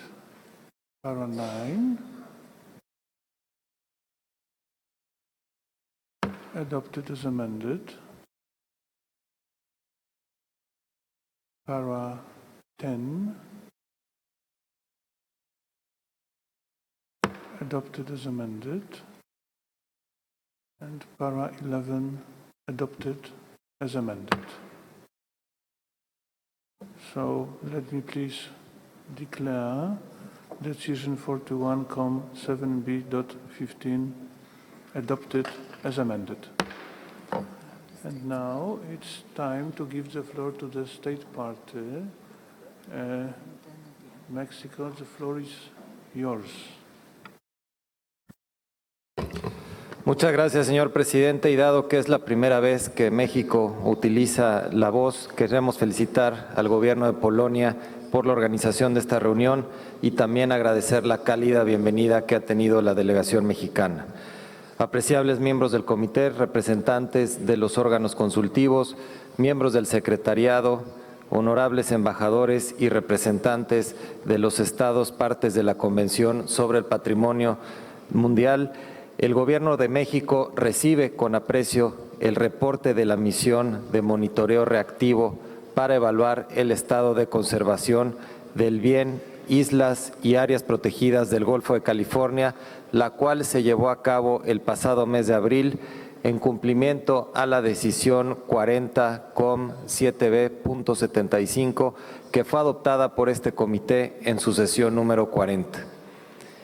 Agradecemos la disponibilidad y el compromiso del Centro de Patrimonio Mundial y también de la UICN por llevar a cabo esta misión y reconocemos que la evaluación realizada se hizo en apego a los términos de referencia establecidos, ofreciendo orientaciones de gran valor para nuestro país y, por tanto, valoramos ampliamente la calidad de este reporte, así como la pertinencia e importancia de sus conclusiones y de sus recomendaciones, las cuales ya estamos implementando para seguir cumpliendo con nuestro deber de cuidar el patrimonio mundial de la humanidad.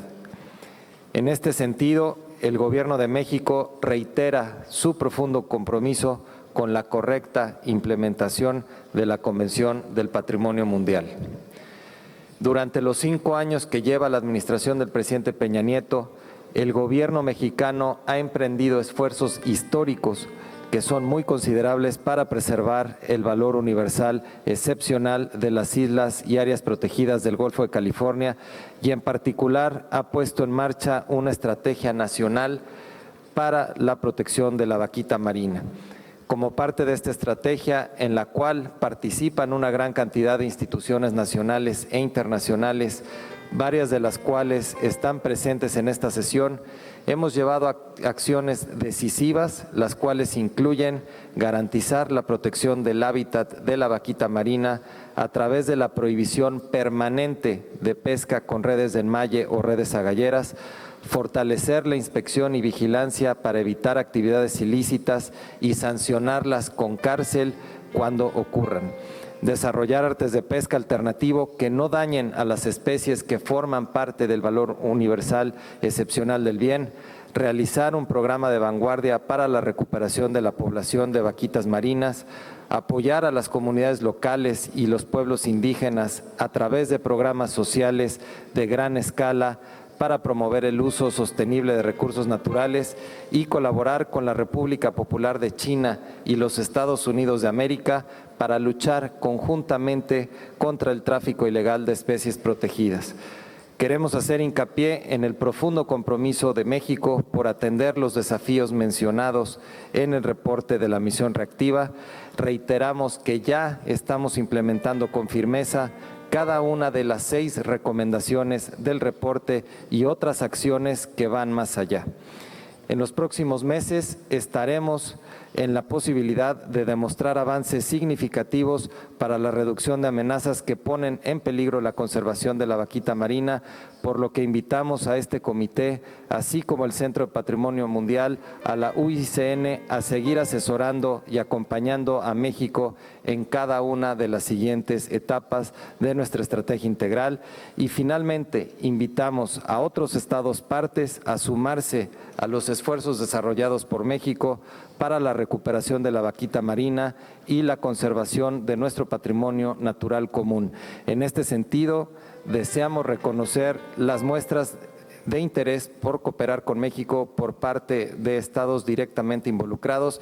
Y finalmente, señor presidente, queremos agradecer la confianza depositada por los miembros del comité, en especial por los 18 miembros que hablaron a favor de nuestra propuesta, y reiteramos el compromiso del Gobierno de México de informar detalladamente a este comité en un año y los esperamos en el Golfo de California para la evaluación y seguimiento de las acciones emprendidas para conservar el valor universal excepcional de este sitio. Muchas gracias. Muchas gracias. Thank you, Minister. And now, as I understand, there is NGO wishing to take the floor. Sir, the floor is yours. If you kind of just introduce yourself, please. Thank you, Mr. Chair. I am Enrique from WWF Mexico, and I live in the Gulf of California, a place where you find whales, sharks, dolphins, and other amazing biodiversity. Small-scale fisheries are also part of the landscape. I cannot imagine the Gulf without them. I know many of them, good people making a living by fishing. However, gillnets that are used for fishing are killing the biodiversity and driving the vaquita to extinction. 10 years ago, when I started working to protect vaquita, there were 250 animals. Today, there are fewer than 30. If urgent action isn't taken immediately, the vaquita could go extinct in the next few months. There are two main users of gillnets: legal fishers, who are using the wrong type of gear, and also criminals who destroy biodiversity and damage the social fabric of the coastal community. We will only save this species by eliminating this illegal activity, and also by replacing gillnets with less harmful fishing gear for the legal fishery. In only 6 weeks, 220,000 people around the world have joined us to ask the Mexican government to save vaquita. The world is watching. We commend the expertise that the World Heritage Center and the IUCN have applied to this draft decision. Now it's critical to have a transparent process to monitor its implementation. We urge for a close engagement between Mexican government, IUCN, UNESCO, and civil society. The vaquita is a vital part of the outstanding universal value of the Gulf. Losing the vaquita would forever diminish this value. This is our last chance. Thank you, Mr. Chair. Thank you. So,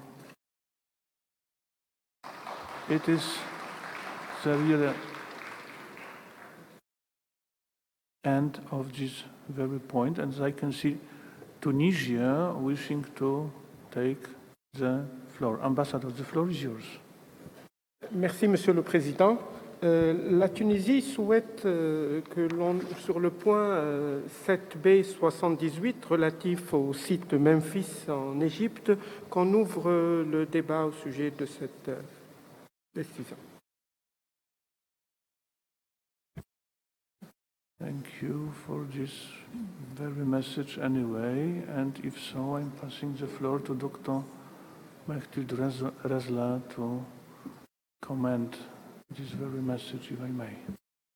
Thank you, Mr. Chair, and thank you to Tunisia for informing us. As I said before, it would be good to know this in advance. We were about to reissue the list of SOCs which were opened and the list of documents. So with your permission, we will revise it again, and this will be then the final to be distributed with your permission, Mr. Chair.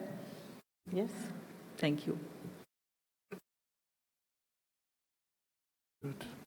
Thank you, and thank you for your readiness to solve all, even the most unexpected and the most complicated problems. It is Dr. Mehthild.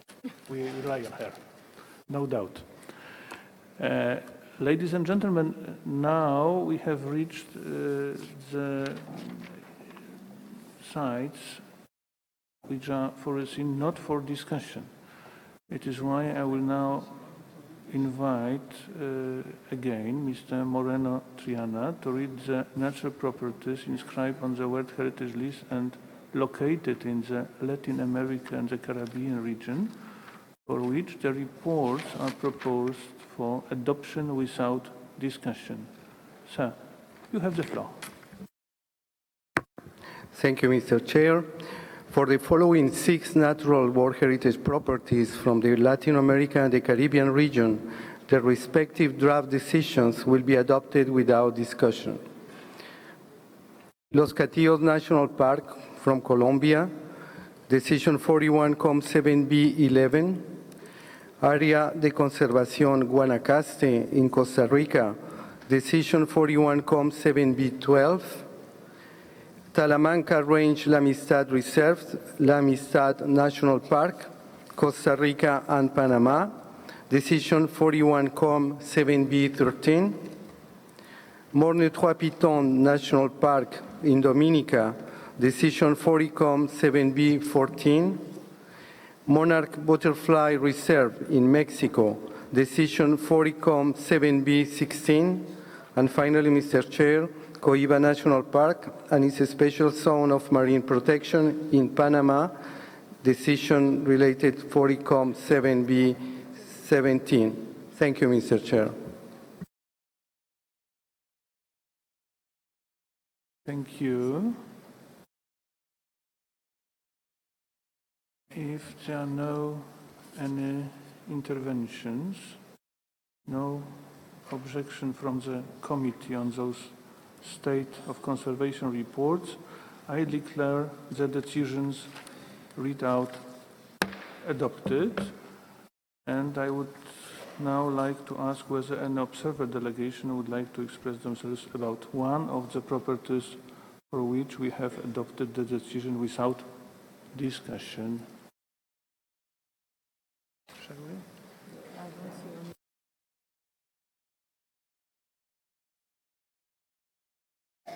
I see none, which means that we are now sailing towards Africa.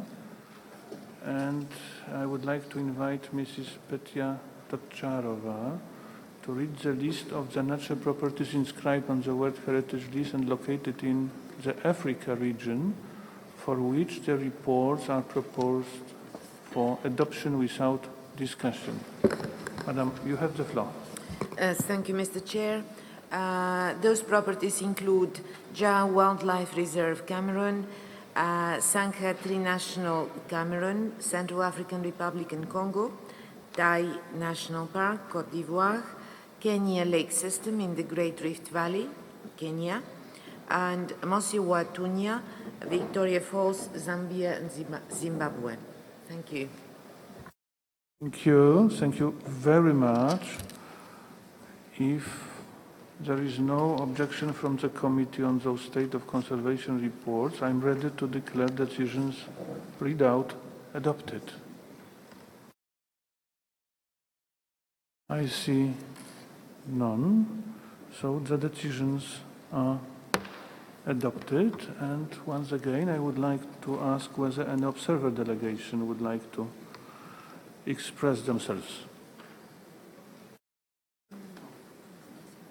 No, which means that we can go further on. And as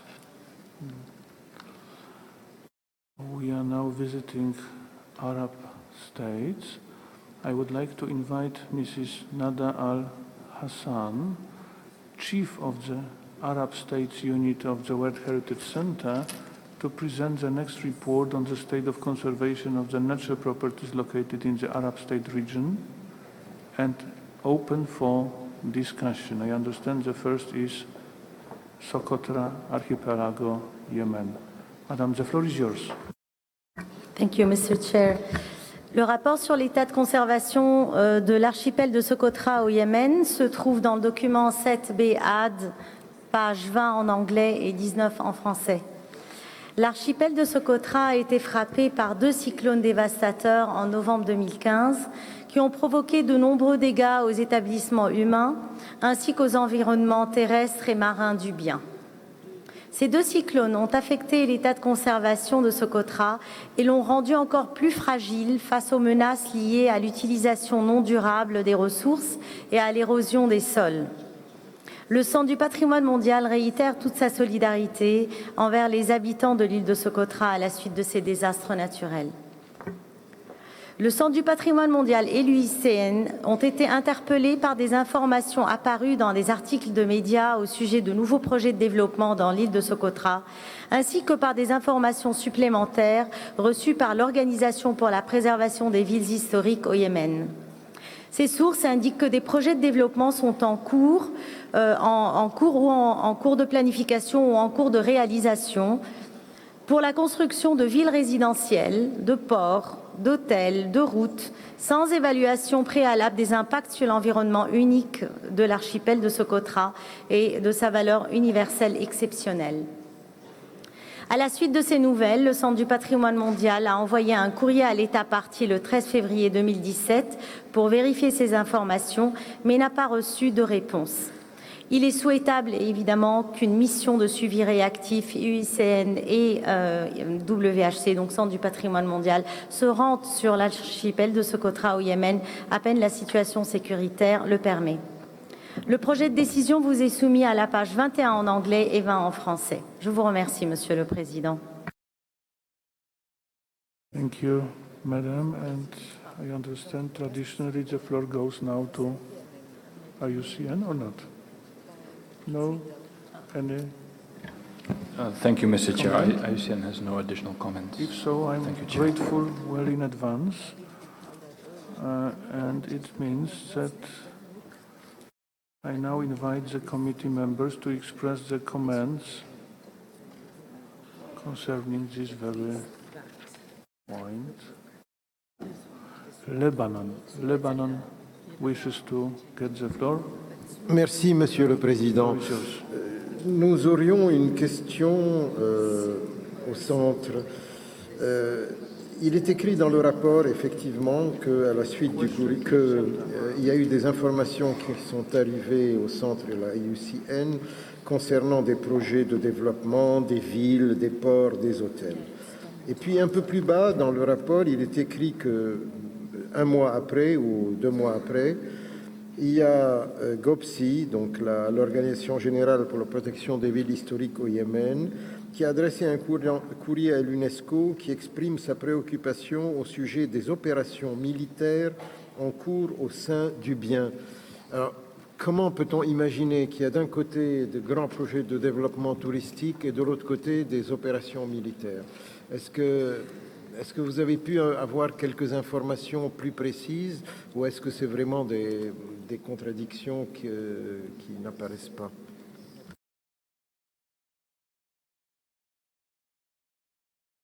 By the permission of Portugal, I will now give the floor back to Madame Nada Al-Hassan to respond, to reply to the question. The floor is yours, Madame. Merci. Merci, Monsieur le Président. En effet, GOPSI a fait état de, opérations militaires ou infrastructures militaires en cours.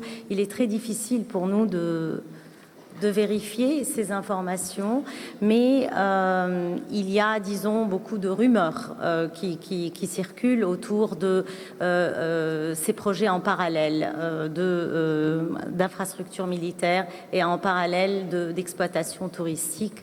Malheureusement, nous n'avons pas reçu de réponse à notre lettre. Comme vous savez, la gouvernance au Yémen est presque inexistante aujourd'hui et toutes ces actions se passent sans que nous puissions les vérifier ou même dialoguer avec les parties prenantes responsables. Merci. Merci. Thank you. And now the floor goes to Portugal. Excellency, the floor is yours. Merci, Monsieur le Président. Ma question est déjà répondue. C'était exactement dans le même sens que... je suis quand même assez étonné qu'on puisse parler simultanément d'opérations militaires, d'infrastructures touristiques, d'infrastructures pour l'aide humanitaire. Alors bon, je ne sais pas quelle est l'interprétation, qu'est-ce que c'est exactement l'aide humanitaire dans ce contexte, mais on parle un peu de tout et de rien, de choses qui me semblent assez incompatibles. Et je crois, sans critiquer qui que ce soit, parce que je sais bien que c'est pas facile, mais ce n'est pas impossible. Mais nous avons besoin, surtout, c'est d'informations. et d'informations de confiance, vérifiables. Donc, il faudrait peut-être à ce stade non seulement demander à la partie concernée de nous expliquer un peu ce qui se passe là-bas, et essayer d'obtenir des informations. Il y a plusieurs autres institutions qui sont actives sur le terrain. Quelquefois, il faut faire un peu de pool de l'information. Et à la fin, idéalement, avoir une mission qui puisse se déplacer. Mais je comprends que ce ne soit pas facile de donner des réponses à ce stade. Merci. Merci. Thank you. And now the floor goes to Kuwait. Kuwait, the floor is yours. Thank you, Mr. Chair. I think we are witnessing here again another tragedy for the World Heritage Sites. It's time to demonstrate our solidarity, to urge international community to provide the necessary assistance under such unusual circumstances and geopolitical situation. Thank you. Thank you.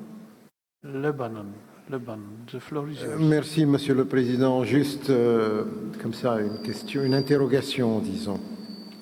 Bon, l'accès à Socotra se fait par le Yémen du Sud, donc par Aden. Aujourd'hui, normalement, à Aden, il semble que la situation est moins compliquée que dans d'autres villes du Yémen. Je sais qu'il y a des avions qui vont à Aden de façon... alors, je ne sais pas, est-ce que vous pensez que... Parce qu'on parle ici d'une mission conjointe du centre et de IUCN. Il faudrait d'abord savoir si les conditions militaires et les conditions de sécurité le permettent. Je ne sais pas si vous avez des informations, si le centre a des informations sur les conditions de sécurité dans la région, à Aden, à Socotra, etc. Thank you. So if so, shall I kindly ask once again Madam Nada Al-Hassan to presumably try to respond to those questions, and if IUCN wishes to take the floor afterwards, why not? Madame, the floor is yours. Thank you, Mr. Chair. En effet, la question d'accès est la question problématique. Nous ne pouvions pas aller, par exemple, à Sanaa, même avant le conflit. Et aujourd'hui, Socotra est accessible pour les acteurs humanitaires. On sait, par exemple, que le PNUD s'y rend.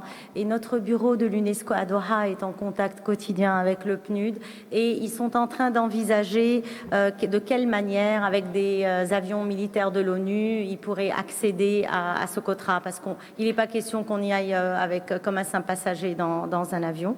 Et puis, je voudrais donc, juste pour compléter par rapport à la question du distingué représentant du Portugal, qu'en effet, c'est une contradiction, mais en l'absence de gouvernance, apparemment, beaucoup de choses se passent. Et voilà, nous espérons, comme vous, pouvoir clarifier la situation au plus vite possible. Merci.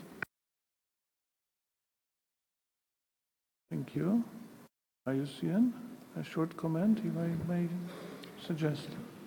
Merci, Monsieur le Président. Je pense que les questions qui ont été posées par le délégué du Portugal et du Liban ont été largement répondues par ma collègue du Centre du patrimoine mondial. En ce qui concerne l'accessibilité de Socotra, pour l'USN, nous sommes tenus à suivre l'avis sécuritaire des Nations Unies. Donc, dès que cet avis est positif, nous pouvons joindre une telle mission. Merci, Monsieur le Président. Thank you. Ladies and gentlemen, before I invite you to adopt the draft decision, I would like just to ask if we can possibly get any reply from the state party. I'm not pretty sure if the state party is present. I'm afraid that no. So let me please now invite you to adopt the draft decision 41.7b 23 concerning this very property. Mr. the Rapporteur, have you received any amendments on the draft decision proposed? Chairman, we have not received any amendment for this item. If so, I understand that my role is easy. I declare decision 41.7b.23 adopted. Thank you. And now we are visiting Asia Pacific region. To start with the examination of the natural World Heritage properties located in this very region, I now would like to give the floor to the delegation of Turkey to present to the committee the reason why it requested to open the State of Conservation report on the Sundarbans, which is Bangladesh. Turkey, the floor is yours. Thank you, Mr. Chairman. We indeed would like to propose to open discussion on the draft decision of 41-B25 about the heritage site of Bangladesh, the Sundarbans. This request is being made to address the inconsistencies found in the analysis and conclusions of World Heritage Committee IUCN and the report submitted by Bangladesh specifically on the topics of environmental impact assessment, strategic environmental assessment to ensure adequate freshwater flow into the Sundarbans ecosystem, as well as mitigation possibilities. Firstly, the State Party in its report has explained that regular dredging is beneficial for the Sundarbans for improving freshwater flow into the property by reducing siltation, improving water quality, and decreasing salinity in and around the property.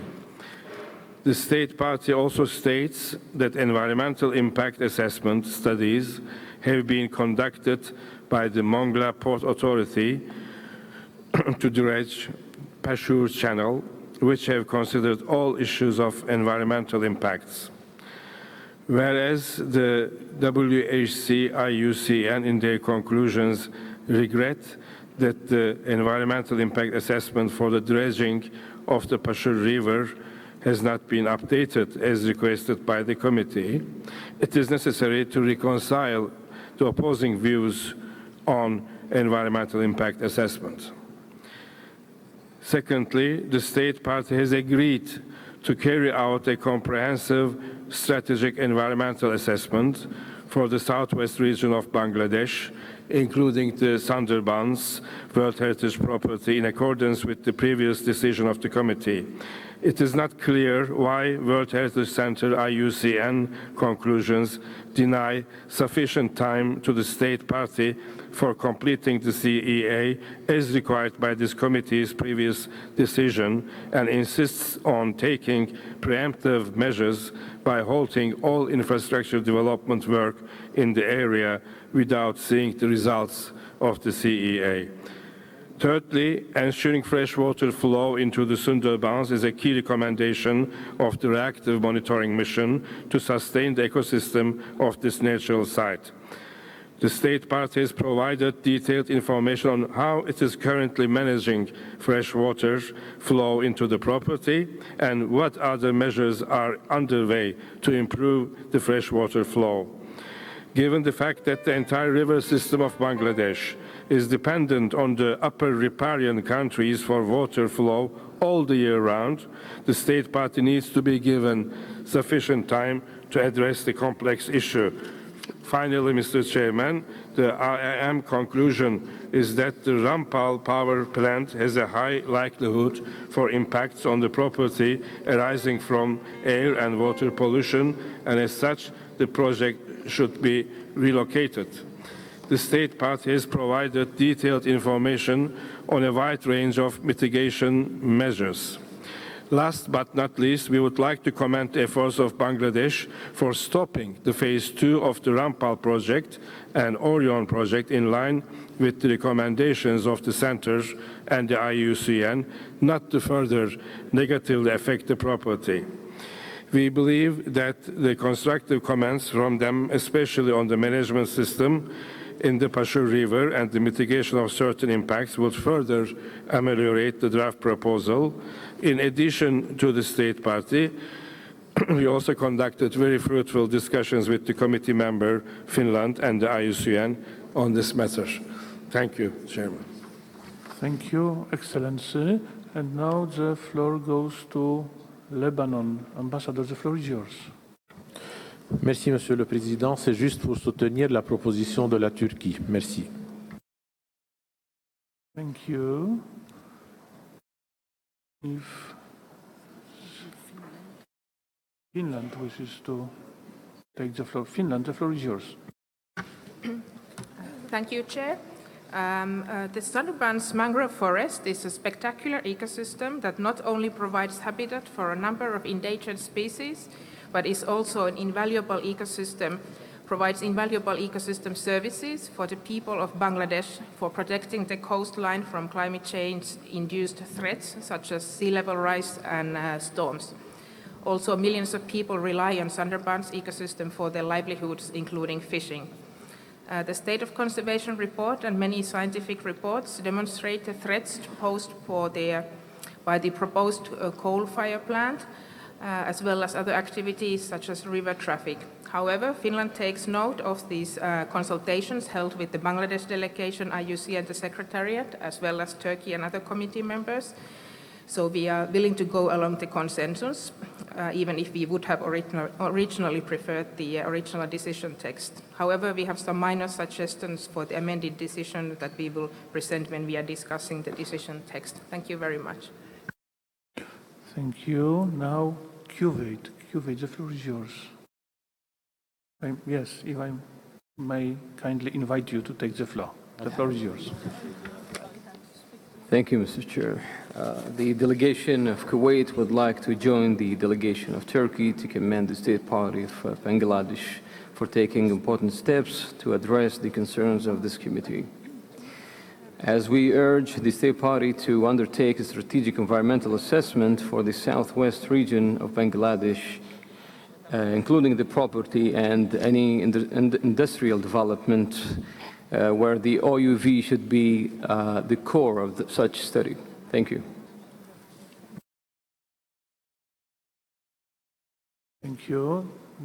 I wonder if I may ask kindly Azerbaijan to take the floor.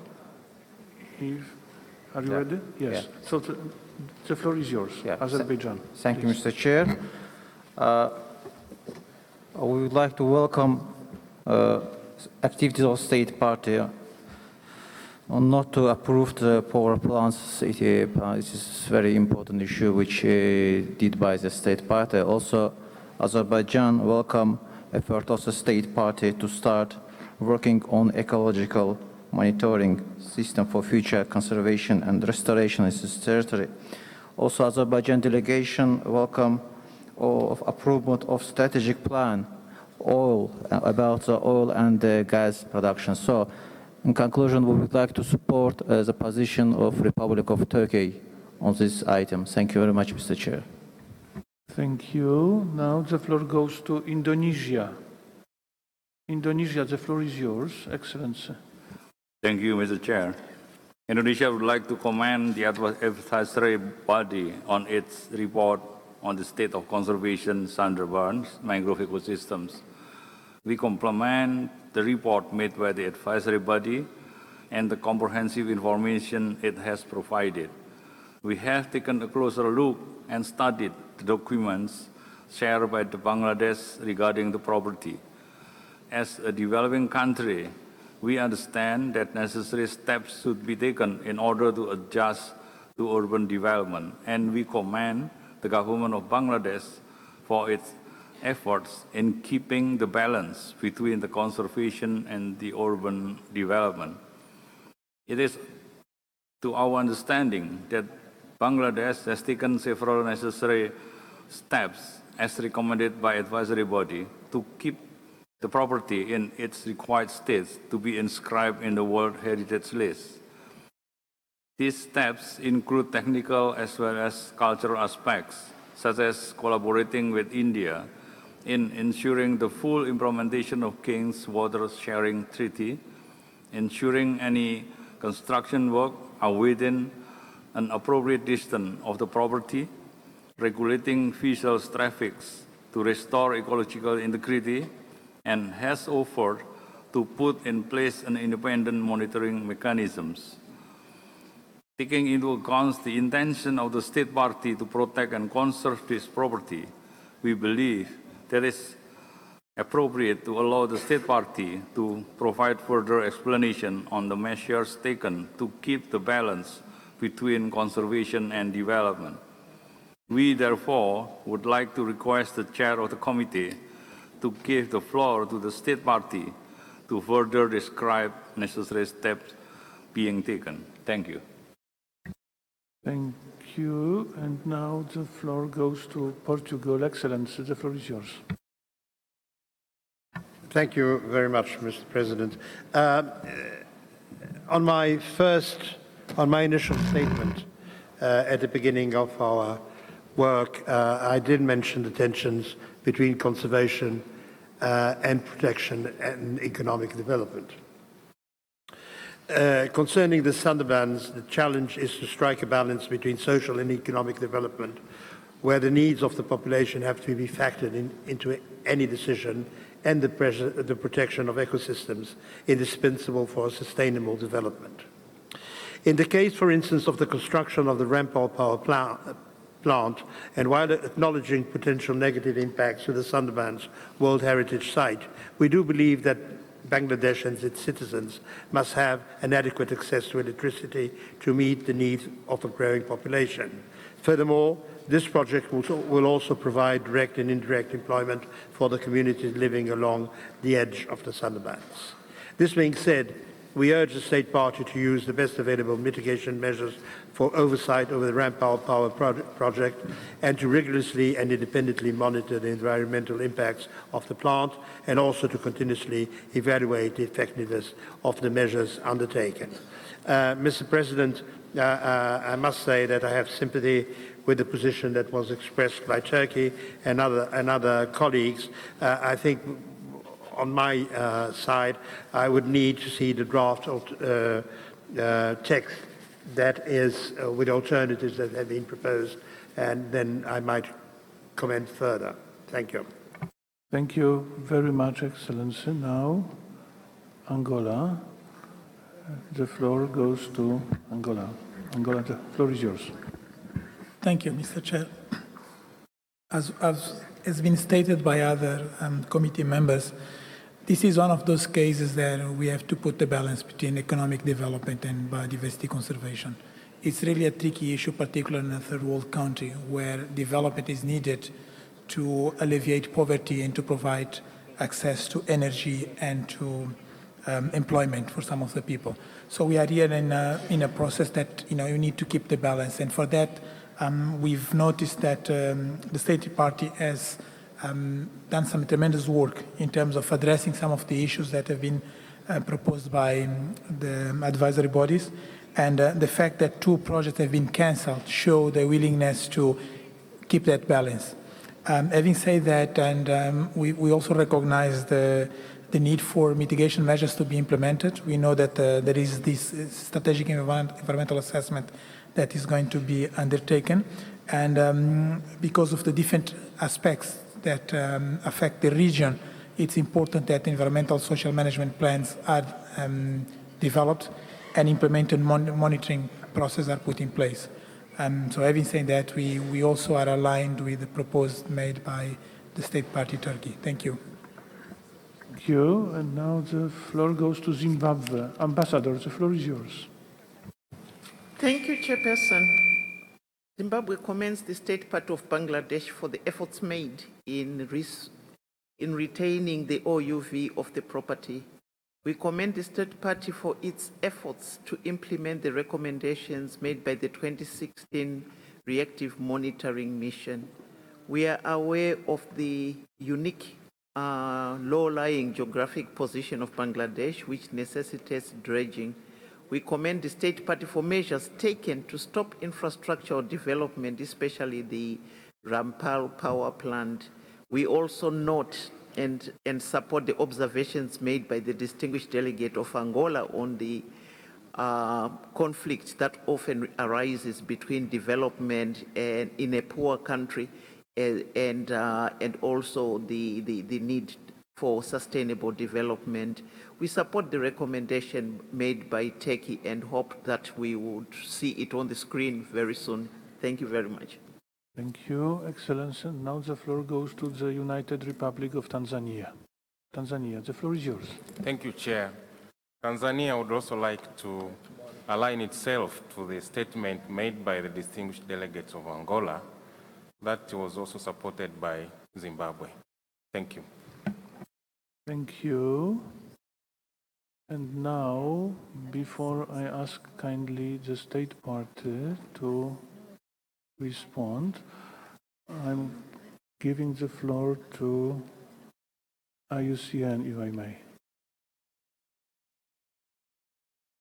Thank you, Chair. And as has been noted, we're also grateful for this, with this file, to have had the opportunity to both speak with the Minister and senior officials that are present from Bangladesh, but also to have been invited to join members of the committee that have been seeking to find a consensus ahead of the debate. And we find that a good working method where that's the wish of committee members.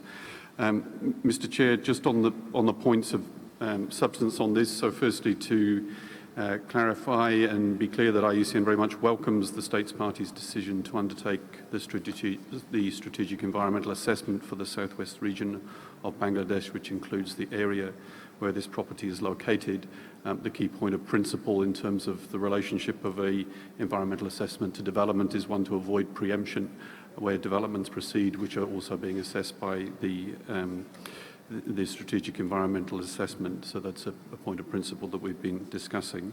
To clarify the point which was first raised by Turkey, but others, that it is clear that the position on dredging in the Passer River has evolved. The State Party has stated to us that there is no active dredging proposal at the current time, and has confirmed the commitment that for any further dredging there would be a specific assessment of impacts on outstanding universal value of the property, in addition to the general assessments that are required, and that is a commitment that we consider the committee should welcome. Mr. Chair, IUCN further wishes to note that the mission which visited the property in March in 2016 concluded the property does not currently meet the requirements for inscription of the list on the list of World Heritage in Danger, but there are an important number of issues that have been mentioned related to freshwater flows, the large-scale developments in the vicinity of the property, the integrated management requirements, and issues related to shipping that require urgent implementation to prevent the outstanding universal value of this property from being damaged. Thank you, Mr. Chair. Thank you. The message is clear, and now the floor goes to the distinguished delegation of Bangladesh. Bangladesh, the floor is yours. Thank you, Mr. Chair. I must thank members of the World Heritage Committee members, IUCN, and other delegates who came up with very important and significant observation of how to live in harmony with nature and also promote economic development. We take note of these observations, and we could not but agree with all of these observations that Bangladesh, while will have to work hard to improve the lives of the ordinary people all around and including the heritage area, we have to strike a balance of development with sustainability. And we have been on the forefront of trying to find a pathway that will ensure sustainability as well as economic development, access to energy for the ordinary people of Bangladesh, from the mothers, for the sisters who live in the villages and whose life would be transformed if they have access to electricity. So, Mr. Chair, we thank the observation made. We stand by our own commitment to do the strategic environmental assessment and take all kinds of mitigating measures that would be needed to preserve Sundarbans, which is our pride, which is the soul and heart of Bangladesh, and also that of the Heritage Committee, and would look forward to continuous engagement with the Center and IUCN in finding pathways that will ensure our commitment to Sundarbans as a World Heritage and also our commitment to economic development of ordinary folks of Bangladesh. Thank you, Mr. Chair. Thank you, Excellency. So now I invite the committee to adopt the draft decision 41.7b.25 concerning this very property. Mr. the Rapporteur, have you received any amendments on the draft decision proposed? Yes, Mr. Chair, we have amendment proposed by distinguished delegates from Turkey and Finland. If you look at proposed decision, so the paragraph 1, 2 has not been changed. We have paragraph 3. The original paragraph 3 has been now divided. The first part has been given as taken as new paragraph, which you can see it. And the second part has become now paragraph number 4 with slightly modification. Paragraph 4, original, now become paragraph number 5 with very slight modification. Paragraph 5, original, now become paragraph number 6 with very slight modification again. Paragraph 6 now become paragraph 7. Paragraph 7 now become paragraph 8. But at the end of paragraph 8, distinguished delegate of Finland, they propose to add something which say, and request furthermore the state party to put in place a management system for shipping to minimize negative impact on the property, including from associated activities such as dredging. Original paragraph 8, which is now new paragraph 9, has been modified. The second part of it has been deleted, so we have only first part, which reiterates its request to the state party to undertake the environment impact assessment and any future dredging of the Pasir River to include the an assessment of impact on the outstanding universal value of the property as requested by committee. So the second part has been deleted. Mr. Chair, paragraph 9, which is now new paragraph 10, here we have two options. First one was proposal from distinguished delegate of Turkey. They decided, their proposal was to put some modification of the original paragraph, which now the new paragraph reads, also note of the mission concern about the likely environmental impact of the Rampal Coastal Coral Fire Plant on the property, and it requires furthermore the state party to ensure that this impact are comprehensively assessed as part of SEA and adequate technological measures are put in place to mitigate this impact. This was modification, but distinguished guests from Finland, they wanted to keep the original paragraph 9, which is now paragraph 10, and adding another addition at the end. So if you look, the original paragraph 9, which is now paragraph 10, is intact, but we added the end and put in place adequate measure to mitigate this impact in order to avoid damage on outstanding universal value of the property. So here, members, they have to choose which option they would like to keep. And then we have original paragraph 10, which now become paragraph 11. There's a modification proposed by the distinguished delegate of Turkey. The new paragraph read, finally requests the state party to submit to the World Health Center by December 2018 an up-to-date report on the state of conservation of the property and the implementation of the above for examination by the World Heritage Committee at its 43rd session, the second part has been deleted. So this is what has been proposed by distinguished delegate from Turkey and Finland, Mr. Chair. Thank you. Thank you. And before we start to go step by step through all those paragraphs, I'm giving the floor to the distinguished delegation of Finland. Finland, the floor is yours. Thank you, Chair. I just wanted to provide a clarification for the paragraph 10, if you can please put the text on the screen. Finland supports the amendments proposed by Turkey to paragraph 10. It's only the addition in the end of the 10 that we would like to add, so we don't need to keep the whole of the original text.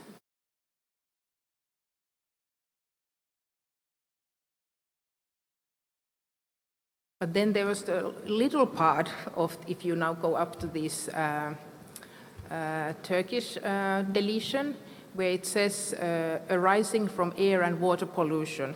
So we would just like to keep a small part of this. So we would like to keep arising from air and water pollution, a substantial increase in shipping and dredging, and additional removal of fresh water from an already increasing saline environment. This is just to keep this part of the text in order to provide a little bit more clarity on the issues that we are talking about. Thank you.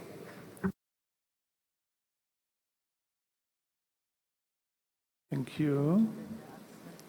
So if so, I understand that we shall start step by step, visit all the paragraphs.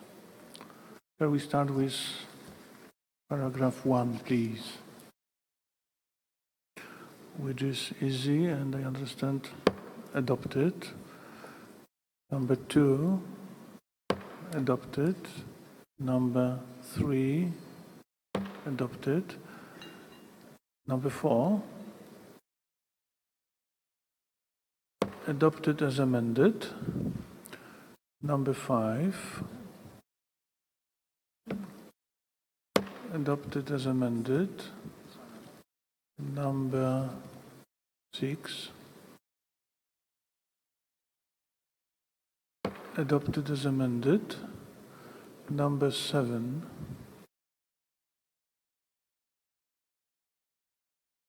adopted as amended.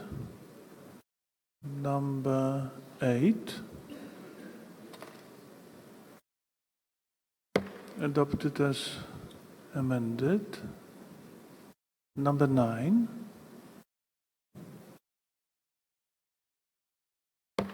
adopted as amended. Number 10, I wonder if the distinguished Turkish delegation accepts what has been.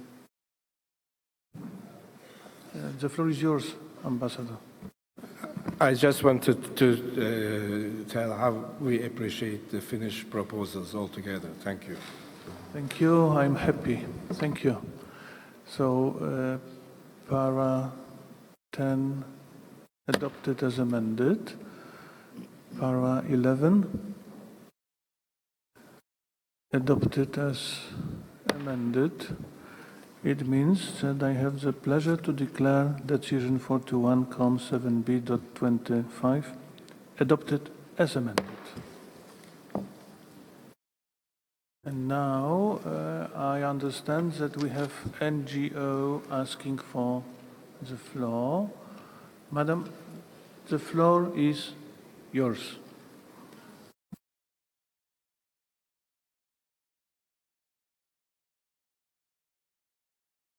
I understand that you can try desperately to switch this microphone on. Please. Oh? I wonder if there are technicians to help.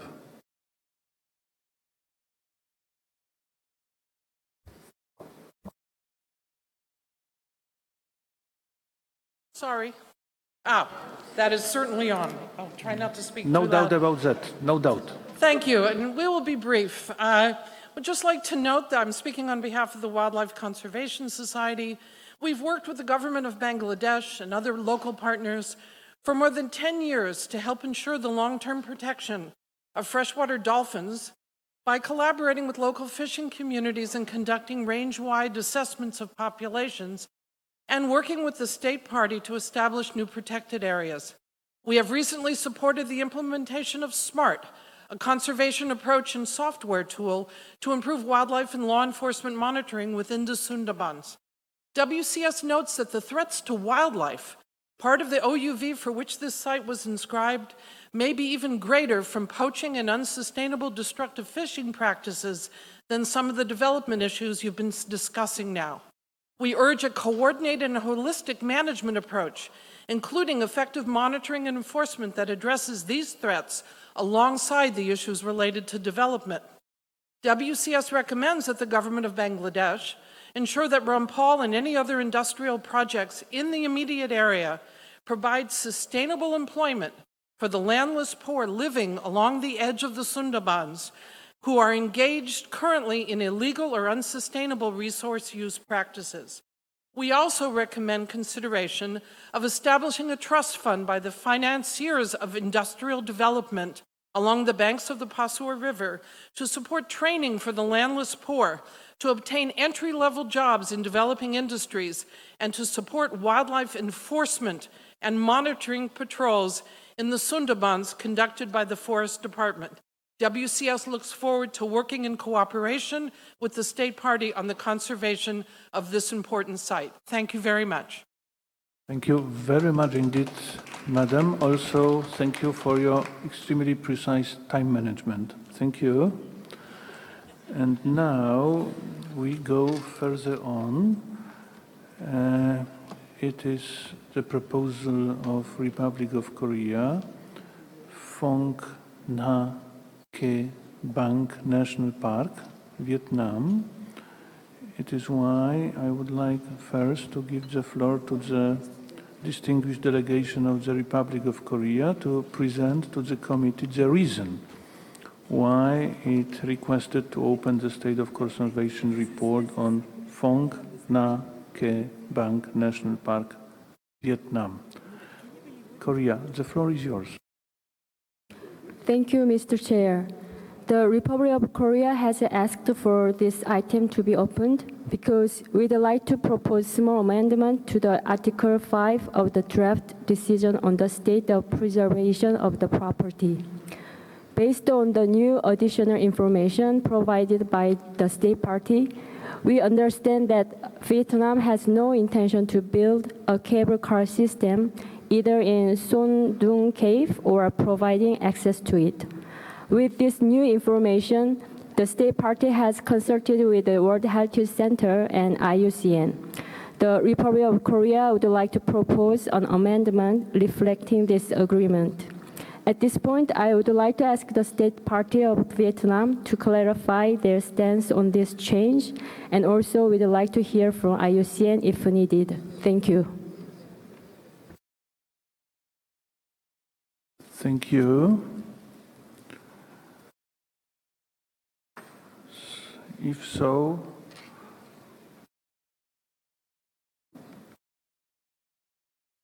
I would like to invite Mr. Feng Jing, Chief of the Asia Pacific Unit of the World Heritage Center and IUCN, to respond to this comment, if I may. Thank you, Mr. Chair. I think the World Heritage Center and IUCN just would like to confirm that since the dispatch of the working document, the state party submitted additional information on 16th of June, which was registered, and also the confirming that the Quang Binh province has no intention to build the cable car system in Son Doong Cave. I think now I give the floor to the colleagues from IUCN.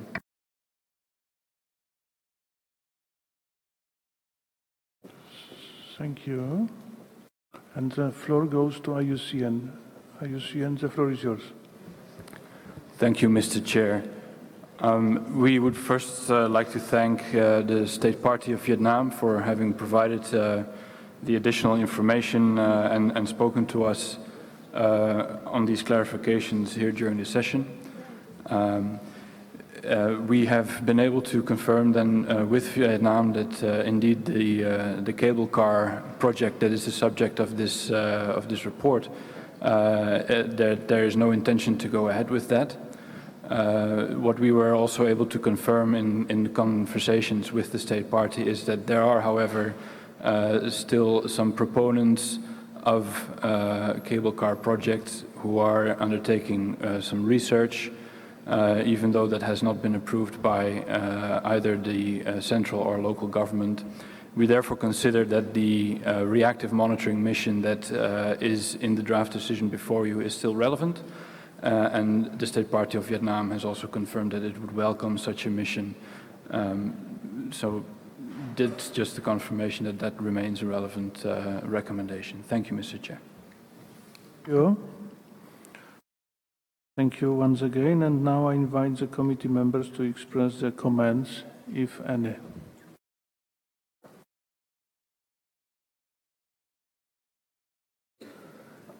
Indonesia wishes to have the floor. The floor is yours. Thank you, Mr. Chair. Indonesia would like to support the amendment put forward by the representative Republic of Korea on the addition of the provided by Vietnam. Thank you. Thank you. Portugal, Excellency, the floor is yours. Thank you, Mr. President. The same position. We support the amendment suggested by Korea, and especially after we heard the other comments. Thank you. Thank you. On the Philippines. Philippines, the floor is yours. Thank you, Mr. Chairperson. We welcome the positive development reported, and we also support the amendment proposed by Republic of Korea. Thank you. Turkey. Turkey, you have the floor. Thank you, Mr. Chairman. We'd like to support the amendment put up by the Republic of Korea. Thank you. Cuba. Cuba, the floor is yours. Gracias, señor presidente. Rápidamente queremos apoyar también la propuesta hecha por el Estado parte de Vietnam, de Corea. ¿No? Gracias. Thank you.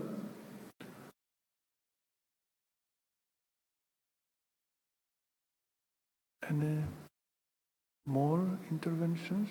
I see none.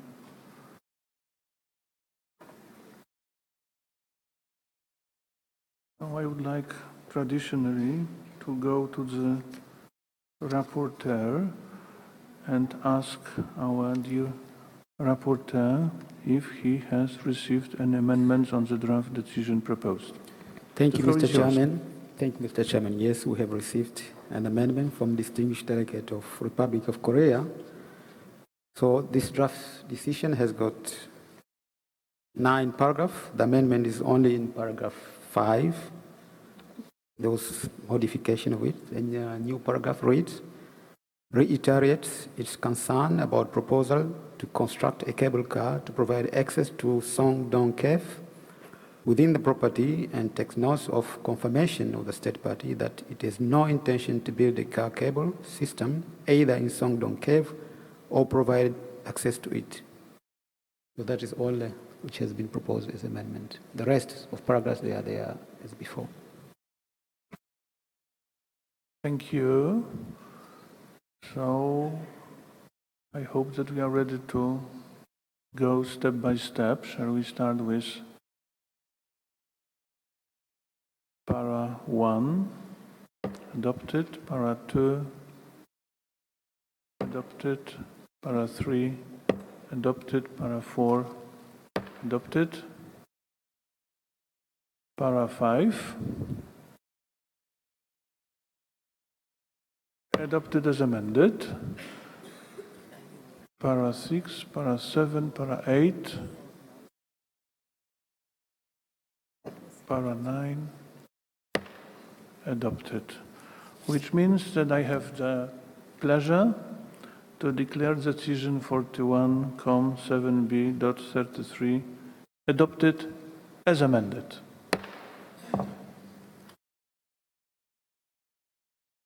would you like to take the floor? Vietnam, the floor is yours.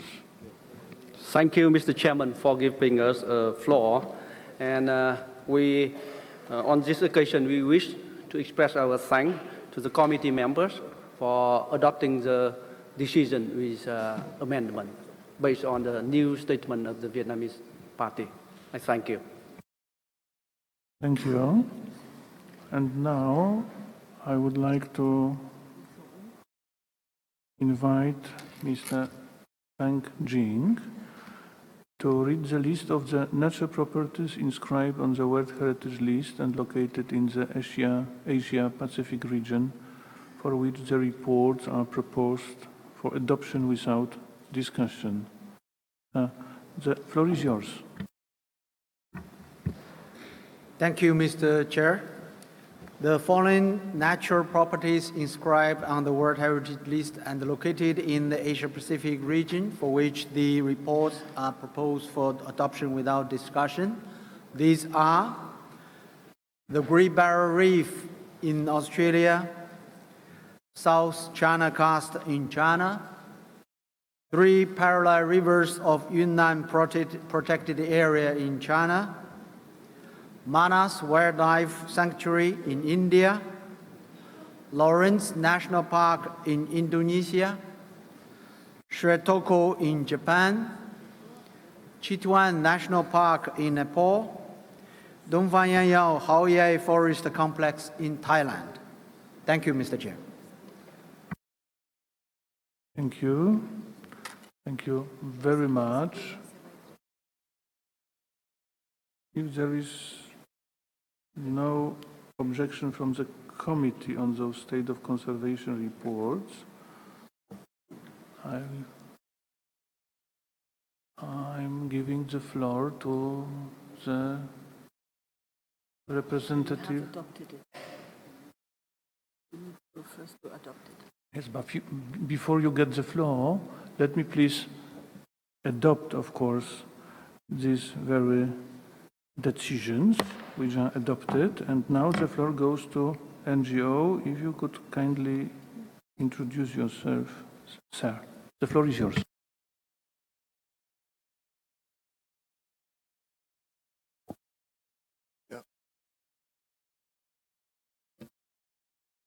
Can you hear me? Yes, right. Thank you, Mr. Chair. I'm speaking about the Great Barrier Reef of Australia under Agenda 7B. My name is John Verron. I am former Chief Scientist of the Australian Institute of Marine Science.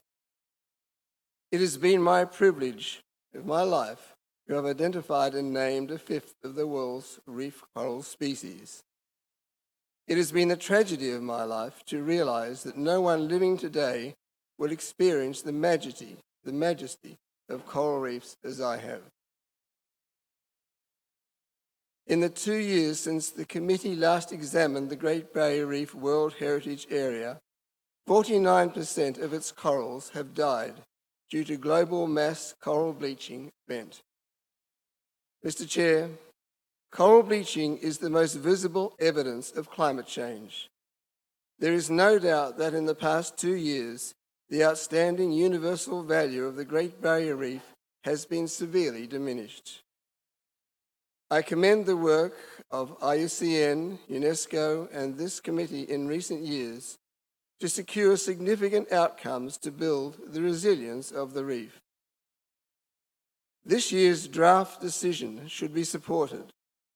The World Heritage Centre rightly identifies that implementing strong laws in the reef catchments that clean up farm water pollution and stop excessive tree clearing are vital. But sadly, the last 2 years have shown that the impacts of climate change are vastly outpacing local management efforts. Mr. Chair, climate change is a global phenomenon.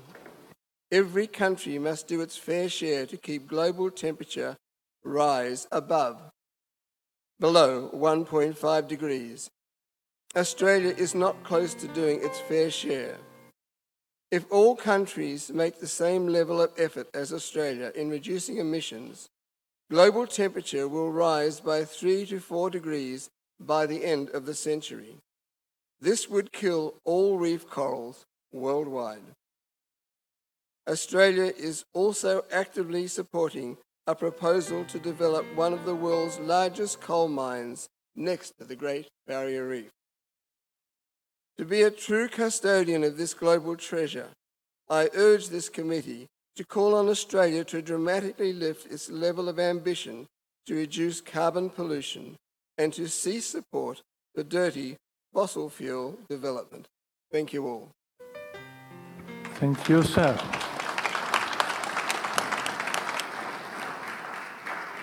Thank you. And now it's time for the distinguished state party. Australia, the floor is yours. Thank you, Chair, and our delegation's thanks to Poland for the excellent hosting of this meeting and to the people of Krakow for their warm hospitality. The Government of Australia welcomes the committee's decision on the Great Barrier Reef. The decision recognises Australia's significant effort and investment in implementation of our Reef 2050 plan. The plan endorsed by the World Heritage Committee with unanimous acclaim at the 39th session in Bonn in 2015. The assessment by the advisory bodies has found the inception of the plan has been effective and the necessary investment framework is in place. An assessment now endorsed by the committee. Of course, Australia recognises this is just the beginning, albeit a positive one. And there is much work to be done to address key pressures over which we have direct influence, chief among them the quality of water entering the reef from river systems along the Great Barrier Reef coast. We also strongly recognise that climate change is the single greatest threat facing the reef, a threat impacting now in devastating ways as we have seen with the mass coral bleaching event that has impacted coral reefs the world over. Australia is resolute in its commitment to collective global action on climate change through the Paris Agreement made under the United Nations Framework Convention on Climate Change, the convention where climate change mitigation is progressed. We will seek the opportunity to say more on this subject when discussion returns to the agenda, item 7 next Monday. Colleagues, make no mistake, be under no illusion. There is no endeavour more important to Australia than safeguarding the Great Barrier Reef, this jewel in the crown of World Heritage. Thank you. Thank you. It means that now it's time to say thank you to Mr. Feng Jing. And I understand that we are entering mixed properties, Europe and North America first, those not for discussion. It is why I would like to invite Madam Petya Tocharova to read the list of the properties for which the reports are proposed for adoption without discussion. Madam, you have the floor. Thank you, Mr. Chair. The property which is proposed to be adopted, the report which is proposed to be adopted without discussion in the region of Europe and North America is only one, natural and cultural heritage of the Ohrid region, the former Yugoslav Republic of Macedonia. Thank you. Thank you. If there is no objection from the committee on this state of conservation report, I declare this very decision read out adopted. And now I understand NGO wishes to get the floor. Madam, the floor is yours.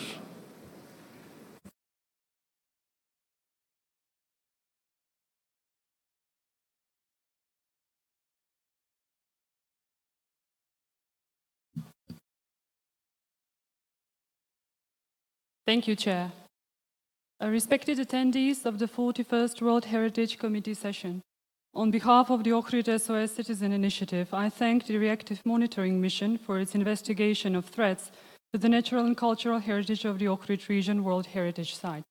Its recommendations are well considered. Nonetheless, I would like to draw the committee's attention to two very important aspects that have to be further addressed: the Studentiste wetland and the A3 Express Highway. Studentiste is the last remaining important wetland on the shores of the Lake Ohrid.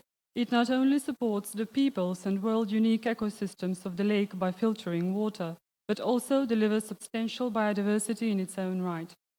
Recent plans to urbanize the area have been halted for the moment, but meaningful protection for the entire wetland has still not been designated.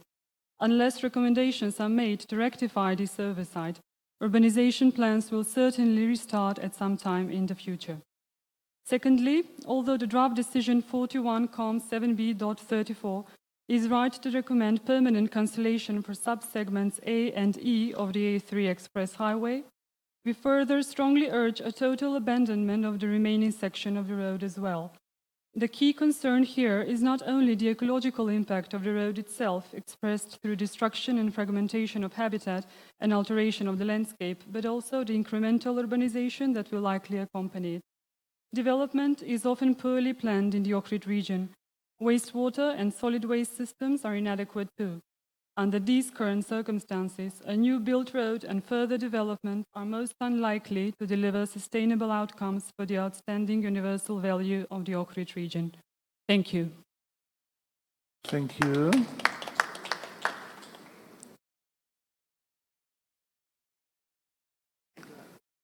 I do not see the state party wishing to take the floor, if I'm not mistaken. Yes. It means that now Latin America and the Caribbean, and once again I would like to invite Madam Petya Tocharova to read the list of the properties for which the reports are proposed for adoption without discussion. Madam, the floor is yours. Thank you, Mr. Chair. The list includes Blue and John Crow Mountains, Jamaica, and the historic sanctuary of Machu Picchu, Peru. Thank you. Thank you. Are there any objections? No objections. I do not see none, which means I declare the decision readout adopted. And it means that it is the last point of this very marathon concerning the site, but it is not the very end of this very session yet. I would like to give the floor to Dr. Mehdi Deresle first. Thank you very much, Mr. Chair. Just to tell you that you and the Vice Chair, you covered 19 State of Conservation reports today. So that means for tomorrow, including the new opening, we have 12 left. So that means I think we should be able to complete item 7B also tomorrow in time. Theoretically, we will see. Thank you very much. Thank you. And now, Madam Tocharova. The floor is yours. Thank you, Mr. Chair. You can see all the evening side events on the screens in front of you in English and French. You have the Frontiers of the Roman Empire thematic study to be presented at the advisory body space at the Chamber Hall. The German Commission for UNESCO is organizing the perspectives and challenges of transboundary cooperation in World Heritage, an important topic. And Mr. Chair, you would like to remind also the event organized by the National Heritage Board of Poland and Europe and Austria under your auspices for a structured dialogue with civil society on World Heritage matters. That will take place in the Bureau Room in the Theatre Hall. And there is also an event at 7:30 organized by the Turkish National Commission and a number of other Turkish authorities and institutions on Kizilirmak Delta Wetland and Bird Sanctuary. It will be on in the foyer on levels 1 and 2, and will be followed by reception if I'm not wrong. So you're welcome certainly to any of those events. Have a nice and pleasant evening. Thank you. Thank you, Madam. I would like to especially pay the attention of the distinguished members of the committee for this meeting with NGOs titled For a Structured Dialogue with Civil Society on World Heritage Matters. I would be more than grateful having your active participation.